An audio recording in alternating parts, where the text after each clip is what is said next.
പരിശുദ്ധ റുഹായ്ക്കും സ്തുതി.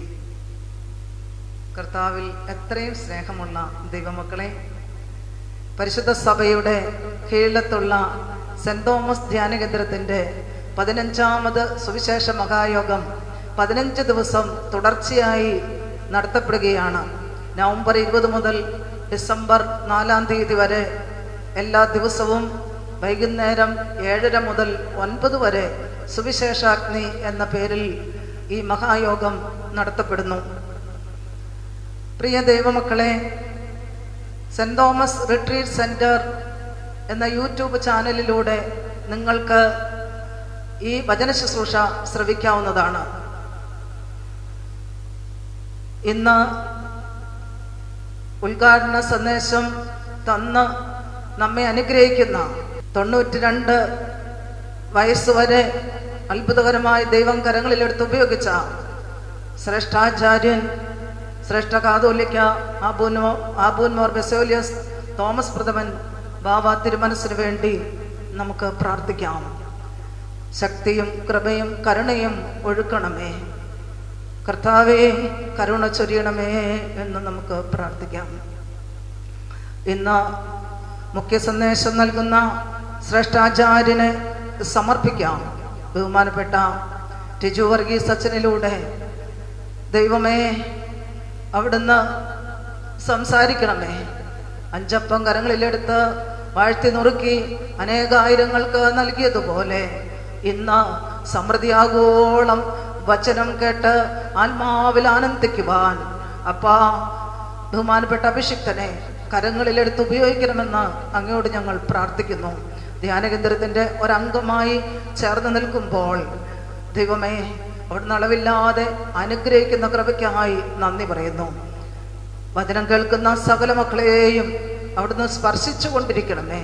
ലോകമെമ്പാടുമുള്ള മക്കൾക്കായി പ്രാർത്ഥിക്കുന്നു. പിതാവിൻ്റെയും പുത്രൻ്റെയും പരിശുദ്ധ റൂഹായുടെയും നാമത്തിൽ തന്നെ ആമേൻ. ദൈവമേ, നിന്റെ വിശുദ്ധവേദ പ്രമാണത്തിൽ അടങ്ങിയിരിക്കുന്ന അത്ഭുതമേറിയ കാര്യങ്ങളെ കാണുവാനും പഠിക്കുവാനും തക്കവണ്ണം അടിയങ്ങളുടെ ഹൃദയങ്ങളെ പ്രകാശിപ്പിക്കണമേ. ആമേൻ. സങ്കീർത്തനങ്ങൾ 43. ബാറക്കുമോർ. ദൈവമേ, എനിക്ക് ന്യായം പാലിച്ചു തരണമേ. ഭക്തികെട്ട ജാതിയോടെ എൻ്റെ വ്യവഹാരം നടത്തണമേ. വഞ്ചനയും അനീതിയുമുള്ള മനുഷ്യങ്ങളിൽ നിന്ന് എന്നെ വിടുവിക്കണമേ. നീ എൻ്റെ ശരണമായ ദൈവമല്ലോ. നീ എന്നെ തള്ളിക്കളഞ്ഞിരിക്കുന്നതെന്ത്? ശത്രുവിൻ്റെ ഉപദ്രവ ഹേതുവായി ഞാൻ ദുഃഖിച്ച് നടക്കേണ്ടി വന്നതുമെന്ത്? നിന്റെ പ്രകാശവും സത്യവും അയച്ചു തരണമേ. അവ എന്നെ നടത്തുമാറാകട്ടെ. നിന്റെ വിശുദ്ധ പർവ്വതത്തിലേക്കും തിരുനിവാസത്തിലേക്കും അവനെ എത്തിക്കുമാറാകട്ടെ. ഞാൻ ദൈവത്തിൻ്റെ പീഠത്തിങ്കിലേക്ക്, എൻ്റെ പരമാനന്ദമായ ദൈവത്തിങ്കിലേക്ക് ചെല്ലും. ദൈവമേ, എൻ്റെ ദൈവമേ, കിന്നരം കൊണ്ട് ഞാൻ നിന്നെ സ്തുതിക്കും. എൻ്റെ ആത്മാവേ, നീ വിഷാദിച്ചുള്ളിൽ ഞരങ്ങുന്നത് എന്ത്?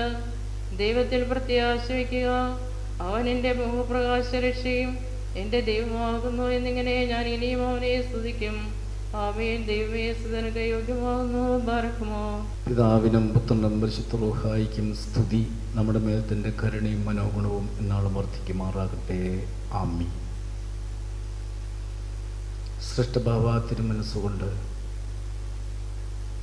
ഇന്ന് വചന ശുശ്രൂഷയ്ക്കായി നാം ലഭിച്ചിരിക്കുന്ന അതിഥി ബഹുമാനപ്പെട്ട ടിജു വർഗീസ് അച്ഛൻ. സ്നേഹിക്കപ്പെട്ട ദൈവമക്കളെ, യാക്കോബായ സുറിയാനി സഭയുടെ കീഴിലം സെന്റ് തോമസ് ധ്യാനകേന്ദ്രത്തിൻ്റെ ആഭിമുഖ്യത്തിൽ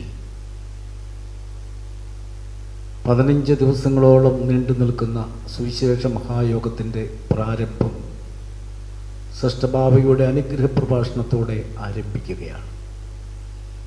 ദൈവത്തെ നന്ദിയോടെ നമുക്ക് സ്തോത്രം ചെയ്യാം. നമ്മളെല്ലാം മനസ്സിലാക്കിയിട്ടുള്ളതുപോലെ COVID-19 മഹാമാരിയുടെ വ്യാപനം നിമിത്തമായി സർക്കാരിൽ നിന്നും അധികാരികൾ ലഭിച്ചിട്ടുള്ള പ്രോട്ടോക്കോൾ അനുസരിച്ച് ആളുകൾ ഒരുമിച്ച് കൂടാതെ കുറച്ച് പേർ മാത്രം ചേർന്ന് പ്രാർത്ഥിക്കുകയും ആരാധിക്കുകയും ചെയ്യുന്ന ഒരു ക്രമീകരണം നിലവിൽ വന്നു കഴിഞ്ഞു. എന്നാൽ ഈ മഹാമാരിയുടെ ഭയാനകമായ വ്യാപനത്തിൽ നിന്ന് നമ്മുടെ ദേശവും നാമും സുരക്ഷിതരായിരിക്കാൻ ഈ നിർദ്ദേശങ്ങളെല്ലാം പാലിച്ചുകൊണ്ട് നാം മുന്നോട്ട് പോകുമ്പോൾ ദൈവമക്കളുടെ ആധ്യാത്മിക ജീവിതത്തിൽ അവർ പിന്നോട്ട് പോകാതെ, തളർന്നു പോകാതെ, ആത്മീയ മാന്ദ്യത അവരുടെ ജീവിതത്തിൽ വരാതെ, അവരുടെ വ്യക്തിപരമായ കുടുംബപരമായ ജീവിതാനുഭവങ്ങളിൽ അവരെ തൊട്ടുണർത്താനും ദൈവാനുഭവത്തിൽ ഉണർവോടെ മുന്നോട്ട് പോകാനും വേണ്ടി ദൃശ്യമാധ്യമത്തിലൂടെ ഈ വചനശുശ്രൂഷ ഈ വർഷവും നിവർത്തിക്കപ്പെടുകയാണ്. നാം ഒരുമിച്ച് കൂടുന്ന നമ്മുടെ ഈ ഏറ്റവും ദിവ്യമായ സ്ഥലത്ത്, ധ്യാനകേന്ദ്രത്തിൽ ഒരുമിച്ച് കൂടി ഒരു കൂട്ടായ്മയായിട്ട് നടത്താൻ സാധിക്കാതിരിക്കുമ്പോൾ ദൃശ്യമാധ്യമത്തിലൂടെ ഈ വചന ശ്രവിക്ക് വേണ്ടി, നിങ്ങളുടെ പ്രാർത്ഥനയ്ക്കും സഹകരണത്തിനും ആത്മീയ കൂട്ടായ്മയ്ക്കും വേണ്ടി ഈ വചന ശുശ്രൂഷയിലേക്ക് എല്ലാ മക്കളെയും ഹൃദയാംഗമായി ഞങ്ങൾ ക്ഷണിക്കുന്നു, സ്വാഗതം ചെയ്യുന്നു. ഈ യോഗം തുടങ്ങുമ്പോൾ, ദൃശ്യമാധ്യമത്തിലൂടെ വചന ശുശ്രൂഷ ആരംഭിക്കുമ്പോൾ, നമ്മുടെ ശ്രേഷ്ഠപിതാവ് കിഴക്കിൻ്റെ മപ്രിയാന പരിശുദ്ധ പത്രീസ് ബാബ തിരുമേനസുകൊണ്ട് യാക്കോബ് പ്രധാന നാമവിശേഷം നൽകി അനുഗ്രഹിച്ച നമ്മുടെ ശ്രേഷ്ഠ കാതോലിക്ക ബാബ തിരുമേനി തന്നെ അനുഗ്രഹ വചസ്സുകൾ തന്ന് യോഗം ആരംഭിക്കുകയാണ്. ബാബയുടെ മക്കളാകുന്ന നാം ബാബയുടെ സ്ഥാപനമായ ഈ വിശുദ്ധ മന്ദിരത്തിലേക്ക് ശുശ്രൂഷയ്ക്ക് വേണ്ടി സ്വാഗതം പറയുന്നു എന്ന് പറയുന്നത് ഉചിതമല്ലാത്തതുകൊണ്ട് ശ്രേഷ്ഠ ബാബ തിരുമേനിയുടെ തൃക്കരങ്ങൾ ചുംബിച്ച് ബാബ തിരുമേനിക്ക് വേണ്ടി ഞങ്ങൾ പ്രത്യേകം പ്രാർത്ഥിച്ചുകൊണ്ട് അനുഗ്രഹ പ്രഭാഷണം തന്ന് ആ ദൈവവചനത്താൽ ഞങ്ങളെ അനുഗ്രഹിക്കണമേ എന്ന് അങ്ങയോട് അപേക്ഷിക്കുകയാണ്. അതുകൊണ്ട് ബാബ തിരുമനസ്സുകൊണ്ട് ഇപ്പോൾ അനുഗ്രഹത്തിൻ്റെ വചസ്സുകൾ നമുക്ക് തന്നെ അനുഗ്രഹിക്കുന്നു. വചനം പറയുന്നത് ടിജു വർഗീസ് അച്ഛനെ നമുക്ക് സുപരിചിതമാണ്. അച്ഛനെയും ഈ വചന ശുശ്രൂഷയിലേക്ക് സ്വാഗതം ചെയ്യുന്നു. ദൈവമക്കളെ, നിങ്ങളായിരിക്കുന്നിടങ്ങളിലിരുന്ന് ഇതിൻ്റെ അനുഗ്രഹത്തിന് വേണ്ടി പ്രാർത്ഥിക്കുകയും ഈ വചന കേൾവിയിലൂടെ ദൈവികമായ അനുഗ്രഹങ്ങൾ, രോഗശാന്തി, അനുതാപം, പാവമോചനം, വിശ്വാസത്തിൻ്റെ സ്ഥിരീകരണം, വിശുദ്ധിയിൽ നിന്ന് വിശുദ്ധിയിലേക്കുള്ള വളരെ നല്ല ദൈവത്തിൻ്റെ കൃപ, ഇതെല്ലാം നമുക്ക് ലഭിക്കുവാൻ ദൈവം സംഗതിയാക്കട്ടെ എന്ന് പ്രാർത്ഥിച്ചുകൊണ്ട് എല്ലാ മക്കളെയും ഈ വചന ശുശ്രൂഷയിലേക്ക്, കേൾവിയിലേക്ക് വിനയത്തോടെ നിങ്ങളുടെ സഹോദരൻ എന്നുള്ള നിലയിൽ സ്വാഗതം ചെയ്യുന്നു. ദൈവം നിങ്ങളെ അനുഗ്രഹിക്കുമാറാകട്ടെ.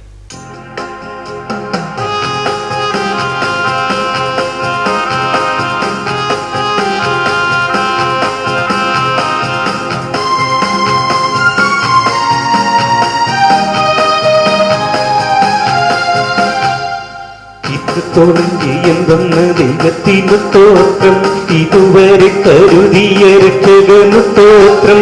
ഇത്രത്തോളം ചെയ്യുന്നെന്ന് ദൈവത്തിനു സ്തോത്രം, ഇതുവരെ കരുതിയ രക്ഷകനു സ്തോത്രം. ഇനിയും കൃപകനെ കരുതിടണേ, ഇനിയും നടത്തണി തിരുവിതമ്പോൾ. ഇനിയും കൃപകനെ കരുതിടണേ, ഇനിയും നടത്തണി തിരുവിതമ്പോൾ. ഇത്രത്തോളം ജയം തന്ന ദൈവത്തിനു സ്തോത്രം, ഇതുവരെ കരുതിയ രക്ഷകനു സ്തോത്രം. ഇത്രത്തോളം ജയം തന്ന ദൈവത്തിനു സ്തോത്രം, ഇതുവരെ കരുതിയ രക്ഷകനു സ്തോത്രം. ഇനിയും കൃപകനെ കരുതിടണേ, ഇനിയും നടത്തണി തിരുഹിതമ്പോൾ. ഇനിയും കൃപകനെ കരുതിടണേ, ഇനിയും നടത്തണി തിരുഹിതമ്പോൾ.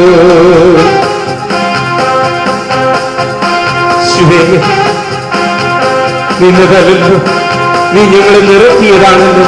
യേശുവേ, മക്കളോട് കരുണ തോന്നണമേ. ഹല്ലേലൂയ.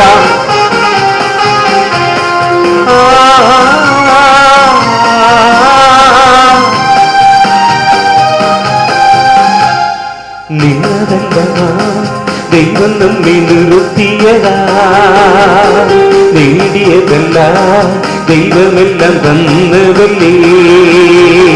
നിന്നതല്ല നാം ദൈവം നമ്മെ നിർത്തിയതാ, നേടിയതല്ല ദൈവമെല്ലാം തന്നതല്ലേ. നടത്തിയ വിധങ്ങൾ ഓർത്തിടുമ്പോൾ, നന്ദിയോടെ നാഥന് സ്തുതി പാടിടാം. നടത്തിയ വിധങ്ങൾ ഓർത്തിടുമ്പോൾ നന്ദിയോടെ നാഥന് സ്തുതി പാടിടാം. ഇത്രത്തോളം ജയം തന്ന ദൈവത്തിനു സ്തോത്രം, ഇതുവരെ കരുതിയ രക്ഷകനു സ്തോത്രം. ഇത്രത്തോളം ജയം തന്ന ദൈവത്തിനു സ്തോത്രം, ഇതുവരെ കരുതിയ രക്ഷകനു സ്തോത്രം. ഇനിയും കരുതിടണേ, ഇനിയും നടത്തണി തിരുഹിതമ്പോൾ. ഇനിയും കരുതിടണേ, ഇനിയും നടത്തണി തിരുഹിതമ്പോൾ. സാധ്യതകളും അവസ്ഥയ്ക്ക് പോകുമ്പോഴും സഹോദരങ്ങൾ അങ്ങ് അകന്നു മാറുമ്പോഴും സ്നേഹത്തോട് നമ്മെ മാടി വിളിക്കുന്ന കർത്താവിനെ നമുക്ക് ഓർക്കാം. ആ കർത്താവിനെ നമുക്ക് പാടി ആരാധിക്കാം. ഹല്ലേലൂയ.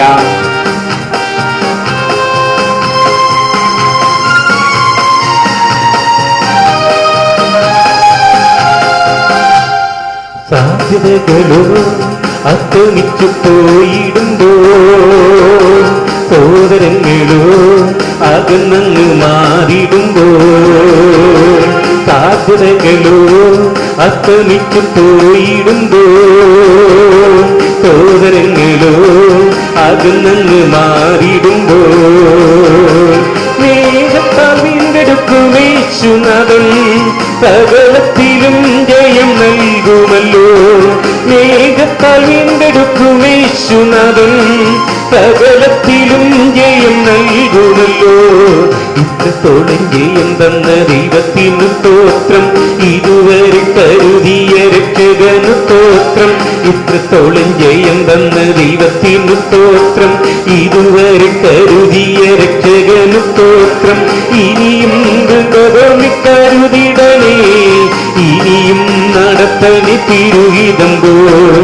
ഇനിയും കരുതിടണേ, ഇനിയും നടത്തണി തിരുഹിതമ്പോൾ.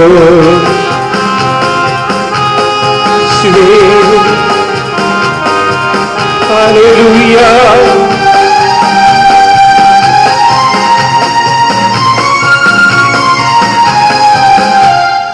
ഉയർത്തില്ലെന്ന് ശത്രുഗണം വാദിക്കുമ്പോൾ, തകർക്കുമെന്ന് ഭീതിയും മുഴക്കിടുമ്പോൾ, ഉയർത്തില്ലെന്ന് ശത്രുഗണം വാദിക്കുമ്പോൾ, തകർക്കുമെന്ന് ഭീതിയും മുഴക്കിടുമ്പോൾ, പ്രവൃത്തിയിൽ വലിയവനേശുനാഥൻ കൃപ നൽകും ജയഘോഷമുയർത്തിയിടുവാൻ. പ്രവൃത്തിയിൽ വലിയവനേശുനാഥൻ കൃപ നൽകും ജയഘോഷമുയർത്തിയിടുവാൻ. ഇത്രത്തോളം ജയം തന്ന ദൈവത്തിനു സ്തോത്രം, ഇതുവരെ കരുതിയ രക്ഷകനു സ്തോത്രം. ഇത്രത്തോളം ജയം തന്ന ദൈവത്തിനു സ്തോത്രം, ഇതുവരെ കരുതിയ രക്ഷകനു സ്തോത്രം. ഇനിയും കരുതിടണേ, ഇനിയും നടത്തണി തിരുഹിതമ്പോൾ. ഇനിയും കരുതിടണേ, ഇനിയും നടത്തണി തിരുഹിതമ്പോൾ.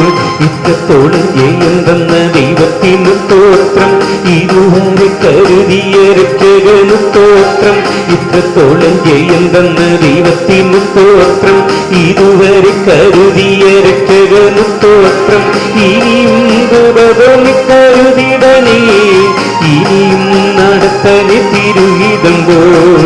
ഇനിയും കരുതിടണേ, ഇനിയും നടത്തണി തിരുഹിതമ്പോൾ.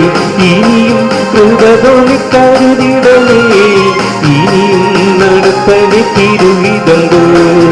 ഇനിയും കരുതിടണേ, ഇനിയും നടത്തണി തിരുഹിതമ്പോൾ.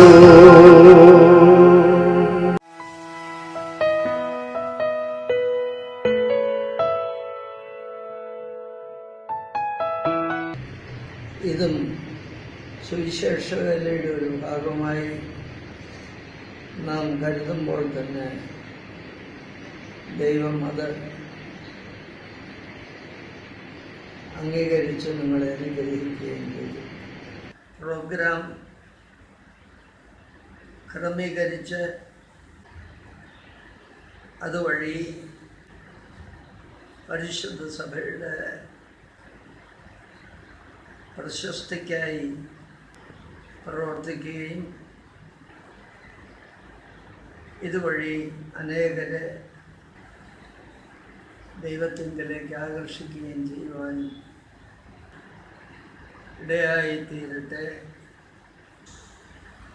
ബലഹീനനായ നാം നിങ്ങൾക്ക് വേണ്ടി പ്രാർത്ഥിക്കുന്നു. ദൈവം അനുഗ്രഹിക്കുന്നു. ദൈവവചനം ജീവനും ശക്തിയുമാകയാ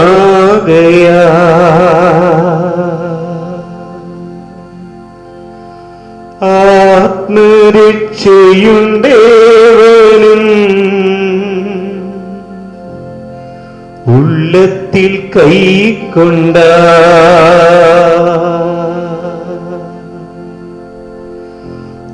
ആത്മമരണം മാറും നീലവൻ വാഴും കേൾക്കുക നാം കാക്കുക നാം ജീവന്റെ വാക്യങ്ങൾ കേൾക്കുക നാം കാക്കുക നാം ജീവന്റെ വാക്യങ്ങൾ.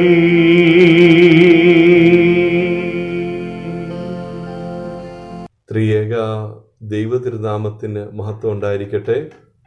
കർത്താവിൽ സ്നേഹം നിറഞ്ഞിരിക്കുന്നവരെ, ഒരു നിമിഷം കണ്ണുകൾ അടച്ച് തലകള വണക്കി ദൈവസന്നിധിയിൽ നമ്മളെ തന്നെ സമർപ്പിച്ച് ഇന്നത്തെ ശുശ്രൂഷയിലേക്ക് നമുക്ക് പ്രവേശിക്കാം. ബാറക്കുമോ. ലോകത്തിലേകയാശ്രയം എന്നേശു മാത്രം ശോകങ്ങളേറി വന്നാലും വേണ്ടായി ലോകയിമ്പം പ്രിയനേ നീ മതി. വേണ്ടായി ലോകയിമ്പം പ്രിയനേ നീ മതി.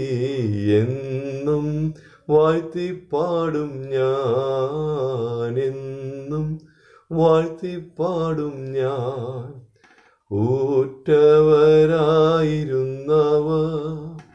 ദ്വേഷിച്ചാലും മാറ്റമില്ലാത്ത സ്നേഹിതൻ, ക്ലേശം നിറഞ്ഞ ലോകയാത്രയിൽ താങ്ങിടും.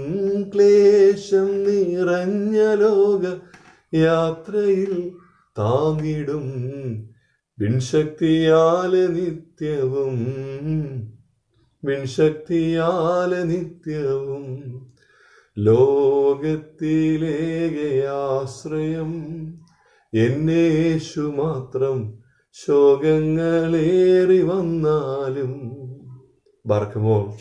ഞാൻ അത്യധികം സ്നേഹിക്കുന്ന ത്രിയേക ദൈവമേ, ഇന്നത്തെ ഈ പ്രത്യേക പശ്ചാത്തലത്തിൽ ഈ നവമാധ്യമത്തിലൂടെ ഒന്നിച്ച് വചനം ശ്രവിക്കുവാൻ തക്കവണ്ണം അവിടുന്ന് നൽകുന്ന ഈ അവസരത്തിനായി ഞങ്ങൾ അങ്ങേ സ്തുതിക്കുന്നു, മഹത്വപ്പെടുത്തുന്നു. ജീവിതത്തിൻ്റെ സമസ്ത മേഖലകളെയും സമർപ്പിച്ചു പ്രാർത്ഥിക്കുന്നു. കർത്താവ്, ഈ ശുശ്രൂഷയിൽ ഇപ്പോൾ സംബന്ധിച്ചുകൊണ്ടിരിക്കുന്ന എല്ലാ മക്കളെയും അങ്ങയുടെ പരിശുദ്ധ സാന്നിധ്യത്തോട് ചേർത്ത് നിർത്തിക്കൊണ്ട് പ്രാർത്ഥിക്കുന്നു. ഞങ്ങളുടെ എല്ലാ അവസ്ഥകളെയും അറിയുന്ന ദൈവത്തിൻ്റെ സന്നിധിയിലാണ് ആയിരിക്കുന്നതെന്നുള്ള ബോധ്യം ഞങ്ങൾ ഹൃദയത്തിൽ അങ്ങ് നൽകണമേ. ജീവിതത്തിൽ പലതരത്തിലുള്ള പ്രശ്നങ്ങളിലൂടെ പ്രതിസന്ധികളിലൂടെ കടന്നു പോകുന്ന ദൈവമക്കൾ ഈ വചനം ശ്രവിക്കുന്നുണ്ട്. സാമ്പത്തികമായ വളരെ ബുദ്ധിമുട്ടിലൂടെ കടന്നു പോകുന്ന മക്കൾ, കോവിഡ് എന്ന മഹാവ്യാധിയാൽ ബുദ്ധിമുട്ടുന്ന മക്കൾ, കോവിഡ് പോസിറ്റീവായിട്ടുള്ളവർ, കോവിഡ് രോഗികളുടെ മധ്യേ ജോലി ചെയ്യുന്ന ആരോഗ്യ പ്രവർത്തകരായ മക്കൾ, എല്ലാവരെയും സന്നിധാനത്തെങ്കിലേക്ക് സമർപ്പിച്ച് പ്രാർത്ഥിക്കുകയാണ്. കർത്താവ്, സ്വർഗം തുറക്കണമേ.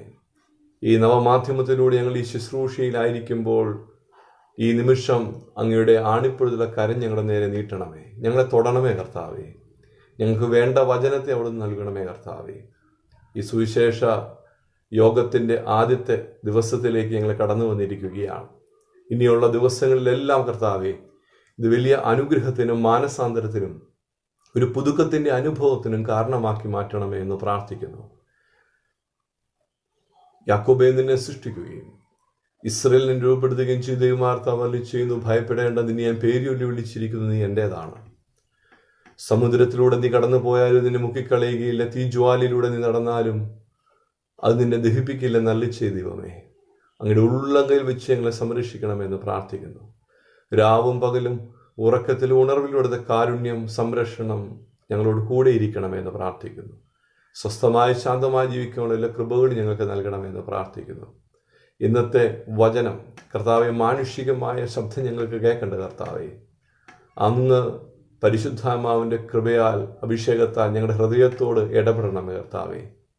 ഒരു പുതുക്കത്തിൻ്റെ, നവീകരണത്തിൻ്റെ അനുഭവത്തിലേക്ക് ഞങ്ങൾ എത്തിക്കണമേ കർത്താവെ. യഥാർത്ഥ മാനസാന്തരത്തിൻ്റെ ഫലം ഞങ്ങളിൽ നിന്ന് പുറപ്പെടുവാൻ തക്കവണ്ണം ഇടയാകണമേ കർത്താവെ. പൂർണ്ണമായിട്ട് സമർപ്പിക്കുന്നു, പൂർണ്ണമായിട്ട് വിട്ടുകൊടുക്കുന്നു. പിതാവിൻ്റെയും പുത്രൻ്റെയും പരിശുദ്ധ റൂഹായുടെയും നാമത്തിൽ തന്നെ ആമേൻ. ത്രിയേക ദൈവതിരുനാമത്തിന് മഹത്വം ഉണ്ടായിരിക്കട്ടെ. കർത്താവിൽ സ്നേഹം നിറഞ്ഞിരിക്കുന്നവരെ, കിടിലം സെന്റ് തോമസ് ധ്യാന കേന്ദ്രത്തിൻ്റെ ആഭിമുഖ്യത്തിൽ ഈ നാളുകളിൽ ഈ നവമാധ്യമത്തിലൂടെ ഈ കൺവെൻഷൻ നടത്തപ്പെടുമ്പോൾ അതിൻ്റെ പ്രാരംഭ ദിവസത്തിലേക്ക് നാം പ്രവേശിച്ചിരിക്കുകയാണ്. ദൈവത്തെ മഹത്വപ്പെടുത്താം. ഇതിന് നേതൃത്വം നൽകുന്ന വന്യ വൈദിക ശ്രേഷ്ഠരെ ഓർത്ത് പ്രാർത്ഥിക്കാം. ഇതിനുവേണ്ടി അഹോരാത്രം പ്രാർത്ഥിക്കുകയും യജ്ഞിക്കുകയും ചെയ്യുന്ന എത്രയും ബഹുമാനപ്പെട്ട എസ്തീന സിസ്റ്ററെയും മറ്റ് സിസ്റ്റർമാരെല്ലാവരെയും ഈ സമയത്ത് ഓർക്കാം. അൽമായ ശുശ്രൂഷകരായിട്ടുള്ളവരുണ്ട്, എല്ലാവരെയും ഈ സമയത്ത് ഓർക്കുകയും പ്രാർത്ഥിക്കുകയും ചെയ്യുന്നു. പ്രിയപ്പെട്ടവരെ, ആമുഖങ്ങളൊന്നുമില്ലാതെ വചനത്തിലേക്ക് പ്രവേശിക്കാൻ ആഗ്രഹിക്കുകയാണ്. ഉൽപ്പത്തി പുസ്തകം 15-ാം അധ്യായം 1-ാം വചനം, അബ്രാമേ ഭയപ്പെടേണ്ട, ഞാൻ നിന്റെ പരിചയം നിന്റെ അതിമഹത്തായ പ്രതിഫലവും ആണ്. അബ്രാമേ ഭയപ്പെടേണ്ട, ഞാൻ നിന്റെ പരിചയം നിന്റെ അതിമഹത്തായ പ്രതിഫലവും ആണ്. പ്രിയപ്പെട്ടവരെ, സർവശക്തനായ ദൈവം അബ്രാഹത്തിൻ്റെ കൂടാരത്തിലേക്ക് ഇറങ്ങി വന്നിട്ട് അബ്രാഹാമിനോട് പറഞ്ഞ ഒരു ധൈര്യപ്പെടുത്തുവാൻ തക്കവണ്ണം പറഞ്ഞ ഒരു വലിയ ശക്തമായ വചനമാണിത്. അബ്രാമയെ ഭയപ്പെടേണ്ട, ഞാൻ നിന്റെ പരിചയമാണ്, ഞാൻ നിന്റെ അതിമഹത്തായ പ്രതിഫലമാണ്. എന്താണ് പ്രിയപ്പെട്ടവരെ ഈ വചനത്തിൻ്റെ പശ്ചാത്തലം? ഉൽപ്പത്തി പുസ്തകം 14-ാം അധ്യായം വായിക്കുമ്പോൾ അവിടെ കാണുന്നു, ആ ദേശത്ത് 9 നാട്ടുരാജ്യങ്ങൾ, 9 നാട്ടുരാജ്യങ്ങളും 9 നാട്ടുരാജ്യങ്ങൾക്ക് 9 രാജാക്കന്മാരും. ഇവർ തമ്മിൽ അതിനകത്ത് ഒരു 4 രാജാക്കന്മാർ ഒരു ഗ്രൂപ്പ്, 5 രാജാക്കന്മാർ മറ്റൊരു ഗ്രൂപ്പ്, അങ്ങനെ പരസ്പരം ശത്രുതയിലാണ്. ഇടയ്ക്കിടയ്ക്ക് യുദ്ധങ്ങൾ ഉണ്ടാകാറുണ്ട്. ഒരുപാട് നാശനഷ്ടങ്ങൾ പരസ്പരം ഈ യുദ്ധത്തിൽ സംഭവിക്കാറുമുണ്ട്. പ്രിയപ്പെട്ടവരെ, ഈ 4 രാജാക്കന്മാരും 5 രാജാക്കന്മാരും പരസ്പരം ഫൈറ്റ് ചെയ്യുമ്പോൾ ഈ 4 പേരെ ഉള്ളെങ്കിലും അവരാണ് ശക്തര്. ആയുധബലം കൊണ്ട്, സൈന്യബലം കൊണ്ടും ഒക്കെ ശക്തർ ഈ 4 രാജാക്കന്മാരാണ്. 14-ാം അധ്യായത്തിൽ, ഉൽപ്പത്തി 14-ാം അധ്യായത്തിൽ നമ്മൾ കാണുന്നത്, ഒരു രാത്രിയിൽ ഈ 4 രാജാക്കന്മാർ വളരെ സംഘടിതമായിട്ട്, ആസൂത്രിതമായിട്ട് ഈ 5 രാജാക്കന്മാരെ അറ്റാക്ക് ചെയ്യുകയാണ്, അവരുടെ രാജ്യത്തെ ആക്രമിക്കുകയാണ്. അതിലൊന്ന് സോദോമാണ്. നമുക്കറിയാം, അബ്രഹാമിന്റെ സഹോദരപുത്രനായ ലോത്ത് അവിടെയാണ് താമസിക്കുന്നത്. പ്രിയപ്പെട്ടവരെ, രാത്രിയിലുള്ള വളരെ പെട്ടെന്നുള്ള ആക്രമണത്തിൽ പിടിച്ചു നിൽക്കാൻ സാധിച്ചില്ല. ഈ 4 രാജാക്കന്മാരും അവരുടെ സൈന്യവും വിജയശ്രീ ലാളിതരായി. സോദോമിനെയൊക്കെ അവർ കൊള്ളയടിച്ചു. സ്വാഭാവികമായിട്ടും ലോത്തിനെയും കുടുംബത്തെയും അടിമകളായിട്ട് പിടിച്ചുകൊണ്ടുപോയി അവരുടെ സ്വത്ത് സമ്പാദ്യങ്ങളെല്ലാം അപഹരിച്ചു. അവിടുന്ന് രക്ഷപ്പെട്ട ഒരു വേലക്കാരൻ ഇക്കാര്യം വന്ന് അബ്രഹാത്തിനോട് പറയുക. രാവിലെ അബ്രഹാം എഴുന്നേറ്റ് സ്വാഭാവികമായിട്ടും പ്രാർത്ഥനയും ബലിയർപ്പണവും ഒക്കെ കഴിഞ്ഞ് പ്രഭാത ഭക്ഷണത്തിനൊക്കെ ശേഷം അന്നത്തെ കാര്യങ്ങളിലേക്ക്, അന്നത്തെ ദിവസത്തിലെ ജോലിയിലേക്ക് പ്രവേശിക്കാൻ ഒരുങ്ങുന്ന സമയത്താണ് എൻ്റെ പ്രിയപ്പെട്ടവരെ ഈ വേലക്കാരൻ വന്ന് നടന്ന ഈ ദുരന്ത അനുഭവത്തെക്കുറിച്ച് വിവരിക്കുന്നത്. ലോത്തിനെയും കുടുംബത്തെയും അടിമകളായിട്ട് പിടിച്ചുകൊണ്ടുപോയി എന്ന് കേട്ടപ്പോൾ അബ്രഹാം ചാടി എഴുന്നേറ്റു. അബ്രഹാം ചാടി എഴുന്നേറ്റ് തൻ്റെ വീട്ടിലുള്ള ആളുകളെ, തൻ്റെ ഭവനവുമായിട്ട് ബന്ധപ്പെട്ട് നിൽക്കുന്നവരെ, അത്യാവശ്യം ആയുധം പിടിക്കുവാൻ കെൽപ്പുള്ള എത്ര പേരുണ്ട് എന്ന് എണ്ണി നോക്കിയപ്പോൾ 318 പേരെ കിട്ടി.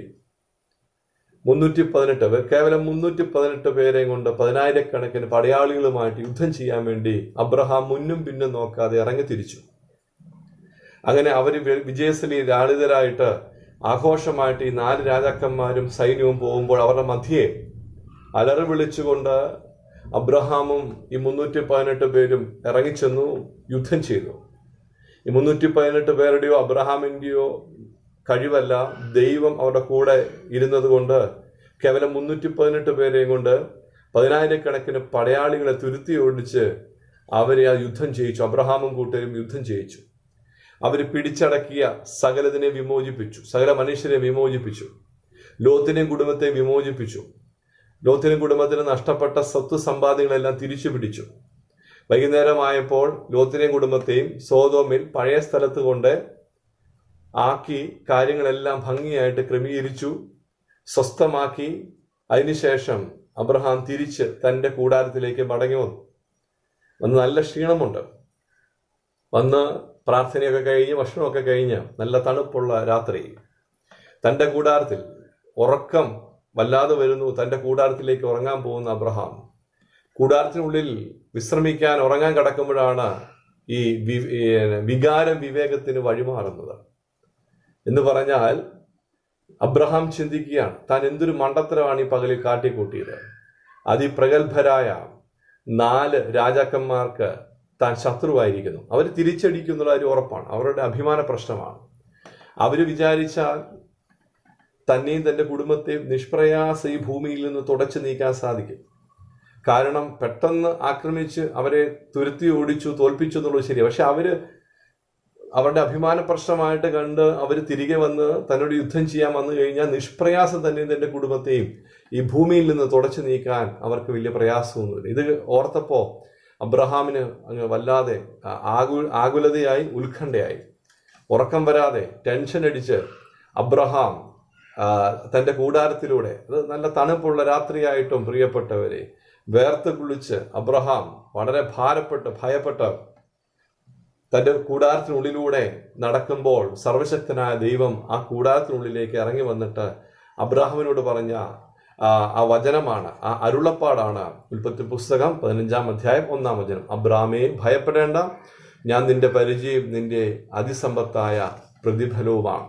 പ്രിയപ്പെട്ടവരെ, ഇങ്ങനെ ഭാരപ്പെട്ട് ചങ്ക് തകർന്നിരിക്കുന്ന ഭക്തന്റെ ഹൃദയത്തിന്റെ സ്പന്ദനം തിരിച്ചറിയുന്ന ദൈവം ആ കൂടാരത്തിലേക്ക് ഇറങ്ങി വന്നു. പ്രിയപ്പെട്ടവരെ, തൻ്റെ ഭക്തന്റെ ഹൃദയത്തിന്റെ സ്പന്ദനം പോലും തിരിച്ചറിയുന്ന ഒരു ദൈവമുണ്ട്. തൻ്റെ ഭക്തന്റെ ഹൃദയത്തിന്റെ സ്പന്ദനം പോലും തിരിച്ചറിഞ്ഞ് ഇറങ്ങി വരുന്ന ഒരു ദൈവമുണ്ട്. ശരിയല്ലേ പ്രിയപ്പെട്ടവരെ? തകർന്നു പോയപ്പോഴും തളർന്നു പോയപ്പോഴും സ്വർഗത്തിന്റെ ദൈവത്തിന്റെ അദൃശ്യമായ കരം എൻ്റെ മേൽ ഉണ്ടായിരുന്നത് കൊണ്ടല്ലേ തകർന്ന് തരിപ്പണമായി പോകാതെ ഈ പരുവത്തെങ്കിലെങ്കിലും മുമ്പോട്ട് പോകുന്നതാണ്. സ്വർഗത്തിലെ എൻ്റെ ദൈവം എന്നെ പൊതിഞ്ഞ് പിടിച്ചത് കൊണ്ട് മാത്രമല്ലേ പ്രിയപ്പെട്ടവരെ മുമ്പോട്ട് പോകാൻ സാധിച്ചത്. ഇവിടെ ഭയന്ന് വിറച്ചിരിക്കുന്ന അബ്രഹാമിനോട് സർവശക്തനായ ദൈവം പറയുകയാണ്, അബ്രഹാമേ, നീ ഭയപ്പെടണ്ട. അബ്രഹാമേ, നീ ഭയപ്പെടണ്ട. പ്രിയപ്പെട്ടവരെ, ഇത് ഭയത്തിന്റെ കാലഘട്ടമാണ്. കോവിഡ് എന്ന മഹാവ്യാധി ലോകം മുഴുവനും തകർത്ത് തരിപ്പണമായിക്കൊണ്ടിരിക്കുന്നു. സമ്പദ്ഘടനയെ തന്നെ തകർത്ത് തരിപ്പണമാക്കി. നമ്മുടെ നിരവധി വിദേശത്തും സ്വദേശത്തും ഉള്ള ദൈവമക്കൾക്ക് ജോലി നഷ്ടപ്പെട്ടിരിക്കുന്നു. ജോലിയുള്ളവർക്ക് പലർക്കും ശമ്പളം പകുതിയും ഒക്കെയായി. ശമ്പളം കിട്ടാത്ത ഒരുപാട് ദൈവമക്കൾ. നാളെയാകുന്ന ജീവിതത്തെക്കുറിച്ചൊരു അനിശ്ചിതത്വം നമ്മുടെ എല്ലാം ഹൃദയത്തിൽ വല്ലാതുണ്ട്. ആഫ്റ്റർ കൊറോണ എന്താകുമെന്നുള്ളത് വലിയൊരു പ്രശ്നം തന്നെയാണ്. കൊറോണയ്ക്ക് ശേഷം ലോകത്തിന്റെ അവസ്ഥ എന്താണ്, നമ്മുടെ അവസ്ഥ എന്താണെന്നുള്ളതൊക്കെ സാധാരണക്കാരായ നമ്മളെപ്പോലെയുള്ളവരെ വളരെ ഉത്കണ്ഠപ്പെടുത്താറുണ്ട്. എന്നാൽ ഇവിടെ ദൈവത്തിന്റെ പരിശുദ്ധാത്മാവ് നമ്മളോട് ഇടപെടുകയാണ്, നീ ഭയപ്പെടേണ്ട, നീ ഭയപ്പെടേണ്ട. ഒരു കാര്യം എനിക്ക് ഉറപ്പാണ്, എന്നെ താങ്ങുന്ന ഒരു ദൈവത്തിന്റെ കരമുണ്ട്. എന്നെ താങ്ങുന്ന ഒരു ദൈവത്തിന്റെ കരമുണ്ട്. അത് പിൻവലിക്കപ്പെട്ടാൽ മാത്രമേ ഞാൻ ഭയപ്പെടേണ്ട ആവശ്യമുള്ളൂ. എന്നെ താങ്ങുന്ന ദൈവത്തിന്റെ കരം പിൻവലിക്കപ്പെട്ടാൽ മാത്രമേ ഞാൻ ഭാരപ്പെടേണ്ട ആവശ്യമുള്ളൂ. എൻ്റെ പ്രിയപ്പെട്ടവരെ, അബ്രഹാത്തിനോട് സർവശക്തനായ ദൈവം പറഞ്ഞു, ഭയപ്പെടേണ്ട. ഇതേ സന്ദേശം ഇന്ന് ഈ വചനം ശ്രവിക്കുന്ന ഓരോ ദൈവമക്കളോടും ദൈവത്തിന്റെ ആത്മാവ് പറയുകയാണ്, ഭയപ്പെടരുത്. 10 കമാൻഡ്മെന്റ്സ് 10 കൽപ്പന എന്ന വിശ്വപ്രസിദ്ധമായ ഒരു സിനിമയുണ്ട്. പ്രിയപ്പെട്ടവരെ, പുറപ്പാട് പുസ്തകത്തിന്റെ ആ പശ്ചാത്തലത്തിലാണ് അതിന്റെ കഥ മുമ്പോട്ട് പോകുന്നെങ്കിലും ചില കാര്യങ്ങൾ കൂടുതലായിട്ട് ആ സിനിമയ്ക്കകത്ത് നമുക്ക് കാണാൻ സാധിക്കും. ഇതാ മുമ്പിൽ ചെങ്കടൽ, പിന്നിൽ ഫറവോയുടെ സൈന്യം. എന്ത് ചെയ്യണമെന്നറിയാതെ ഭാരപ്പെട്ട് ചങ്ക് തകർന്നു നിൽക്കുകയാണ് മോശയും ഇസ്രായേൽ ജനവും. ഈ സമയത്ത് മോശ എന്ത് ചെയ്തു? ദൈവസന്നിധിയിൽ ദൈവത്തിന്റെ ആലോചന ചോദിക്കാൻ തക്കവണ്ണം ദൈവസന്നിധിയിൽ മാറിയിരുന്ന് പ്രാർത്ഥിക്കുകയാണ്. ദൈവത്തിന്റെ ഒരു മറുപടി കിട്ടാതെ മുമ്പോട്ട് പോകാൻ സാധിക്കുകയില്ല. പ്രിയപ്പെട്ടവരെ, ഈ ബൈബിളിനകത്തില്ല, പക്ഷെ ഈ സിനിമയ്ക്കകത്ത് ഒരു സംഭവം ഉണ്ടാകും. മോശ ഇങ്ങനെ പ്രാർത്ഥിക്കാൻ പോകുന്ന സമയത്ത് ഒരു യുവ നേതാവ് എഴുന്നേറ്റ് നിന്നു. ഒരു പാറയുടെ മുകളിൽ എഴുന്നേറ്റ് നിന്നിട്ട് പറയുന്നുണ്ട്, അതായത് നമ്മളെ സംബന്ധിച്ചിടത്തോളം നമ്മുടെ ജീവൻ രക്ഷിക്കുക എന്നുള്ളതാണ് പ്രധാനപ്പെട്ട കാര്യം. മുമ്പിൽ ചെങ്കടൽ, പിന്നിൽ ഫറവോയുടെ സൈന്യം. ഫറവോന്റെ സൈന്യം ഇതാ നമ്മളെ അടുത്ത് വന്നുകൊണ്ടിരിക്കുന്നു. അടുത്ത് വന്നു കഴിഞ്ഞാൽ നമ്മളെ മുഴുവൻ നശിപ്പിക്കും, കൊന്നുകളയും, കൊന്നുതള്ളും. നമുക്കൊരു കാര്യം ചെയ്യാം, ഈ മോശ നമ്മളെ ചതിക്കാൻ വേണ്ടി പോവുകയാണ്. മോശയ്ക്കൊന്നും ചെയ്യാൻ സാധിക്കുകയില്ല.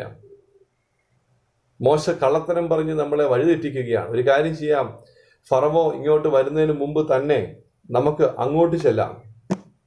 അങ്ങോട്ട് ചെന്ന് ഫറവോയുടെ കാൽക്കൽ വീണുകൊണ്ട്, സാഷ്ടാംഗം വീണുകൊണ്ട് നമുക്കൊരു തെറ്റ് പറ്റിയതാന്ന് പറഞ്ഞ് മാപ്പ് പറഞ്ഞ് കേണപേക്ഷിക്കാം. ഈ മോശയാണ് നമ്മളെ വഴിതെറ്റിച്ചതെന്ന് പറയാം. അങ്ങനെ കേണപേക്ഷിക്കാം. അങ്ങനെ മരണത്തിൽ നിന്നെങ്കിലും രക്ഷപ്പെടാമെന്ന് പറഞ്ഞ് ഒരു യുവ നേതാവ് ജനത്തെ തെറ്റിദ്ധരിപ്പിക്കുകയാണ്. ഇതൊന്നും അറിയാത്ത പാവം മോശ പ്രാർത്ഥന കഴിഞ്ഞ് ദൈവം പറഞ്ഞത് എന്താണ്? മുമ്പോട്ട് പോകാം. പുറപ്പാട് പുസ്തകം 14 അധ്യായം 15 വചനം, മുമ്പോട്ട് പോകാൻ ഇസ്രായേൽ ജനത്തോട് പറയുക. ഇതാണ് ദൈവം പറഞ്ഞ മറുപടി. ഈ മറുപടിയുമായിട്ട് മോശ ഇസ്രായേൽ ജനത്തിന്റെ മധ്യേ കടന്നു വന്നിട്ട് പറഞ്ഞു, മുമ്പോട്ട് പോകാൻ ദൈവം കൽപ്പിക്കുന്നു. പെട്ടെന്ന് യുവ നേതാവ് ചാടി എഴുന്നേറ്റ് ചോദിക്കുകയാണ്, എങ്ങോട്ട് പോകാനാ താൻ ഈ പറയണേ? എങ്ങോട്ട് പോകാനാ? ഈ കടലിലേക്ക്, നടുക്കടലിലേക്ക് പോകാനാണോ ഈ പറയുന്നത്? പെട്ടെന്ന് ഈ ഒരു മറുപടി കേട്ടപ്പോ, ചോദ്യം കേട്ടപ്പോ മോശ ഒന്ന് പതറിയെങ്കിലും പെട്ടെന്ന് മോശ പറയുന്നൊരു മറുപടി ഉണ്ട് ആ സിനിമയ്ക്കകത്ത്. അല്ല മകനെ, ദൈവത്തിന്റെ കരങ്ങളിലേക്ക്, നടുക്കടലിലേക്കല്ല മകനെ, കടലിലേക്കല്ല, ദൈവത്തിന്റെ കരത്തിലേക്ക് നീങ്ങാനാണ് കർത്താവ് പറയുന്നത്. എൻ്റെ പ്രിയപ്പെട്ടവര്, സഹനത്തിന്റെ, പ്രശ്നങ്ങളുടെ, പ്രതിസന്ധികളുടെ മധ്യേ ദൈവം നമ്മളെ ആക്കിയിരിക്കുന്നത് തീച്ചൂളയിലോ ചെങ്കടലിലോ ഒന്നുമല്ല, ദൈവത്തിന്റെ ഉള്ളം കയ്യിലാണ്. തമ്പുരാൻ നമ്മൾ ഉള്ളം കയ്യിൽ വെച്ച് സംരക്ഷിക്കുന്നു. സഹനങ്ങളുടെ, പ്രതിസന്ധികളുടെ മധ്യേ ഉള്ളം കയ്യിൽ വെച്ച് സംരക്ഷിക്കുന്ന ഒരു ദൈവം എനിക്ക് ഉണ്ടാകും. പലപ്പോഴും നമുക്ക് ആ ഉള്ളം കയ്യിൽ വെച്ച് കൂടെ ഇരുന്ന് അത്ഭുതകരമായിട്ട് നടത്തുന്ന ദൈവത്തിന്റെ സാന്നിധ്യം തിരിച്ചറിയാൻ സാധിക്കുന്നില്ലെന്നുള്ളതാണ്. 1 പത്രോസ് 5 അധ്യായം 8 വചനം, നിങ്ങളുടെ പ്രതിയോഗിയായ പിശാച് അലറുന്ന സിംഹം എന്ന പോലെ ആരെ വിഴുങ്ങേണ്ടു എന്ന് തിരഞ്ഞ് ചുറ്റി നടക്കുന്നു. അലറുന്ന സിംഹം. പ്രിയപ്പെട്ടവരെ, മൃഗങ്ങൾ കൂട്ടം കൂട്ടമായിട്ട് കൂടി നിൽക്കും. എന്നാൽ ഈ സിംഹം അല്പം മാറി നിൽക്കും. പെട്ടെന്ന് ഒരു കൂട്ടം മൃഗത്തെ ആക്രമിക്കത്തില്ല, അവർ തിരിച്ചാക്രമിക്കാൻ സാധ്യതയുണ്ട്. അതൊരു സിംഹം എന്ത് ചെയ്യും? അല്പം മാറി നിന്നിട്ട് ഭയപ്പെടുത്തുന്ന രീതിയിൽ, ഘോരമായ രീതിയിൽ അലറും. സിംഹത്തിന്റെ ഈ ഘോരമായ അലർച്ച കേൾക്കുമ്പോൾ മൃഗങ്ങൾ ഭയന്നു പോകും. ഈ കൂട്ടം കൂടി നിൽക്കുന്ന മൃഗങ്ങൾ ചിന്നിച്ചിതറി ഓടും, അങ്ങോട്ടും ഇങ്ങോട്ടും ചിന്നിച്ചിതറി ഓടും. അങ്ങനെ ഓടുമ്പോൾ കൂട്ടം തെറ്റി ഒറ്റയ്ക്ക് ഓടിപ്പോകുന്ന ഏതെങ്കിലും ഒരു മൃഗം ഈ സിംഹത്തിനെ വായിച്ചെന്ന് വിടും. അങ്ങനെയാണ് സിംഹം പലപ്പോഴും ഇര പിടിക്കുന്നത്. അതുകൊണ്ടാണ് പത്രോസ് അപ്പോസ്തലൻ പറയുന്നത്, നിങ്ങളുടെ പ്രതിയോഗിയായ പിശാച് അലറുന്ന സിംഹം പോലെ ആരെ വിഴുങ്ങേണ്ടു എന്ന് തിരഞ്ഞ് ചുറ്റി നടക്കുന്നു എന്ന് പറഞ്ഞാൽ, പിശാച് നമ്മളെ വല്ലാതെ ഭയപ്പെടുത്തും. പിശാച് നമ്മൾ നിസ്സഹായരാണെന്ന് പിശാച് പറയും. ഇനി നിനക്കൊരു വഴിയില്ല, എല്ലാം തീർന്നു, എല്ലാ വാതിലും അടഞ്ഞു. അങ്ങനെ ഭയത്തിന്റെ അടിമത്വത്തിലേക്ക് പിശാച് നമ്മളെ നയിക്കും.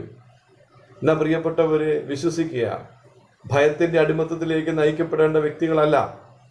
ക്രിസ്തു തൻ്റെ രക്തം കൊടുത്ത് നമ്മളെ തിരുരക്തം കൊടുത്ത് നമ്മളെ വീണ്ടെടുത്തതാണെങ്കിൽ ഉറച്ചു വിശ്വസിക്കുക, നിന്റെ ഈ പ്രശ്നം, ഈ പ്രതിസന്ധി, ഈ ആകുലതകൾ, വ്യാകുലതകൾ എന്തും ആയിക്കോട്ടെ, ഇതിന്റെ മീതെ നിന്നെ കൈക്ക് പിടിച്ച് നടത്തുന്ന ഒരു ദൈവമുണ്ട്.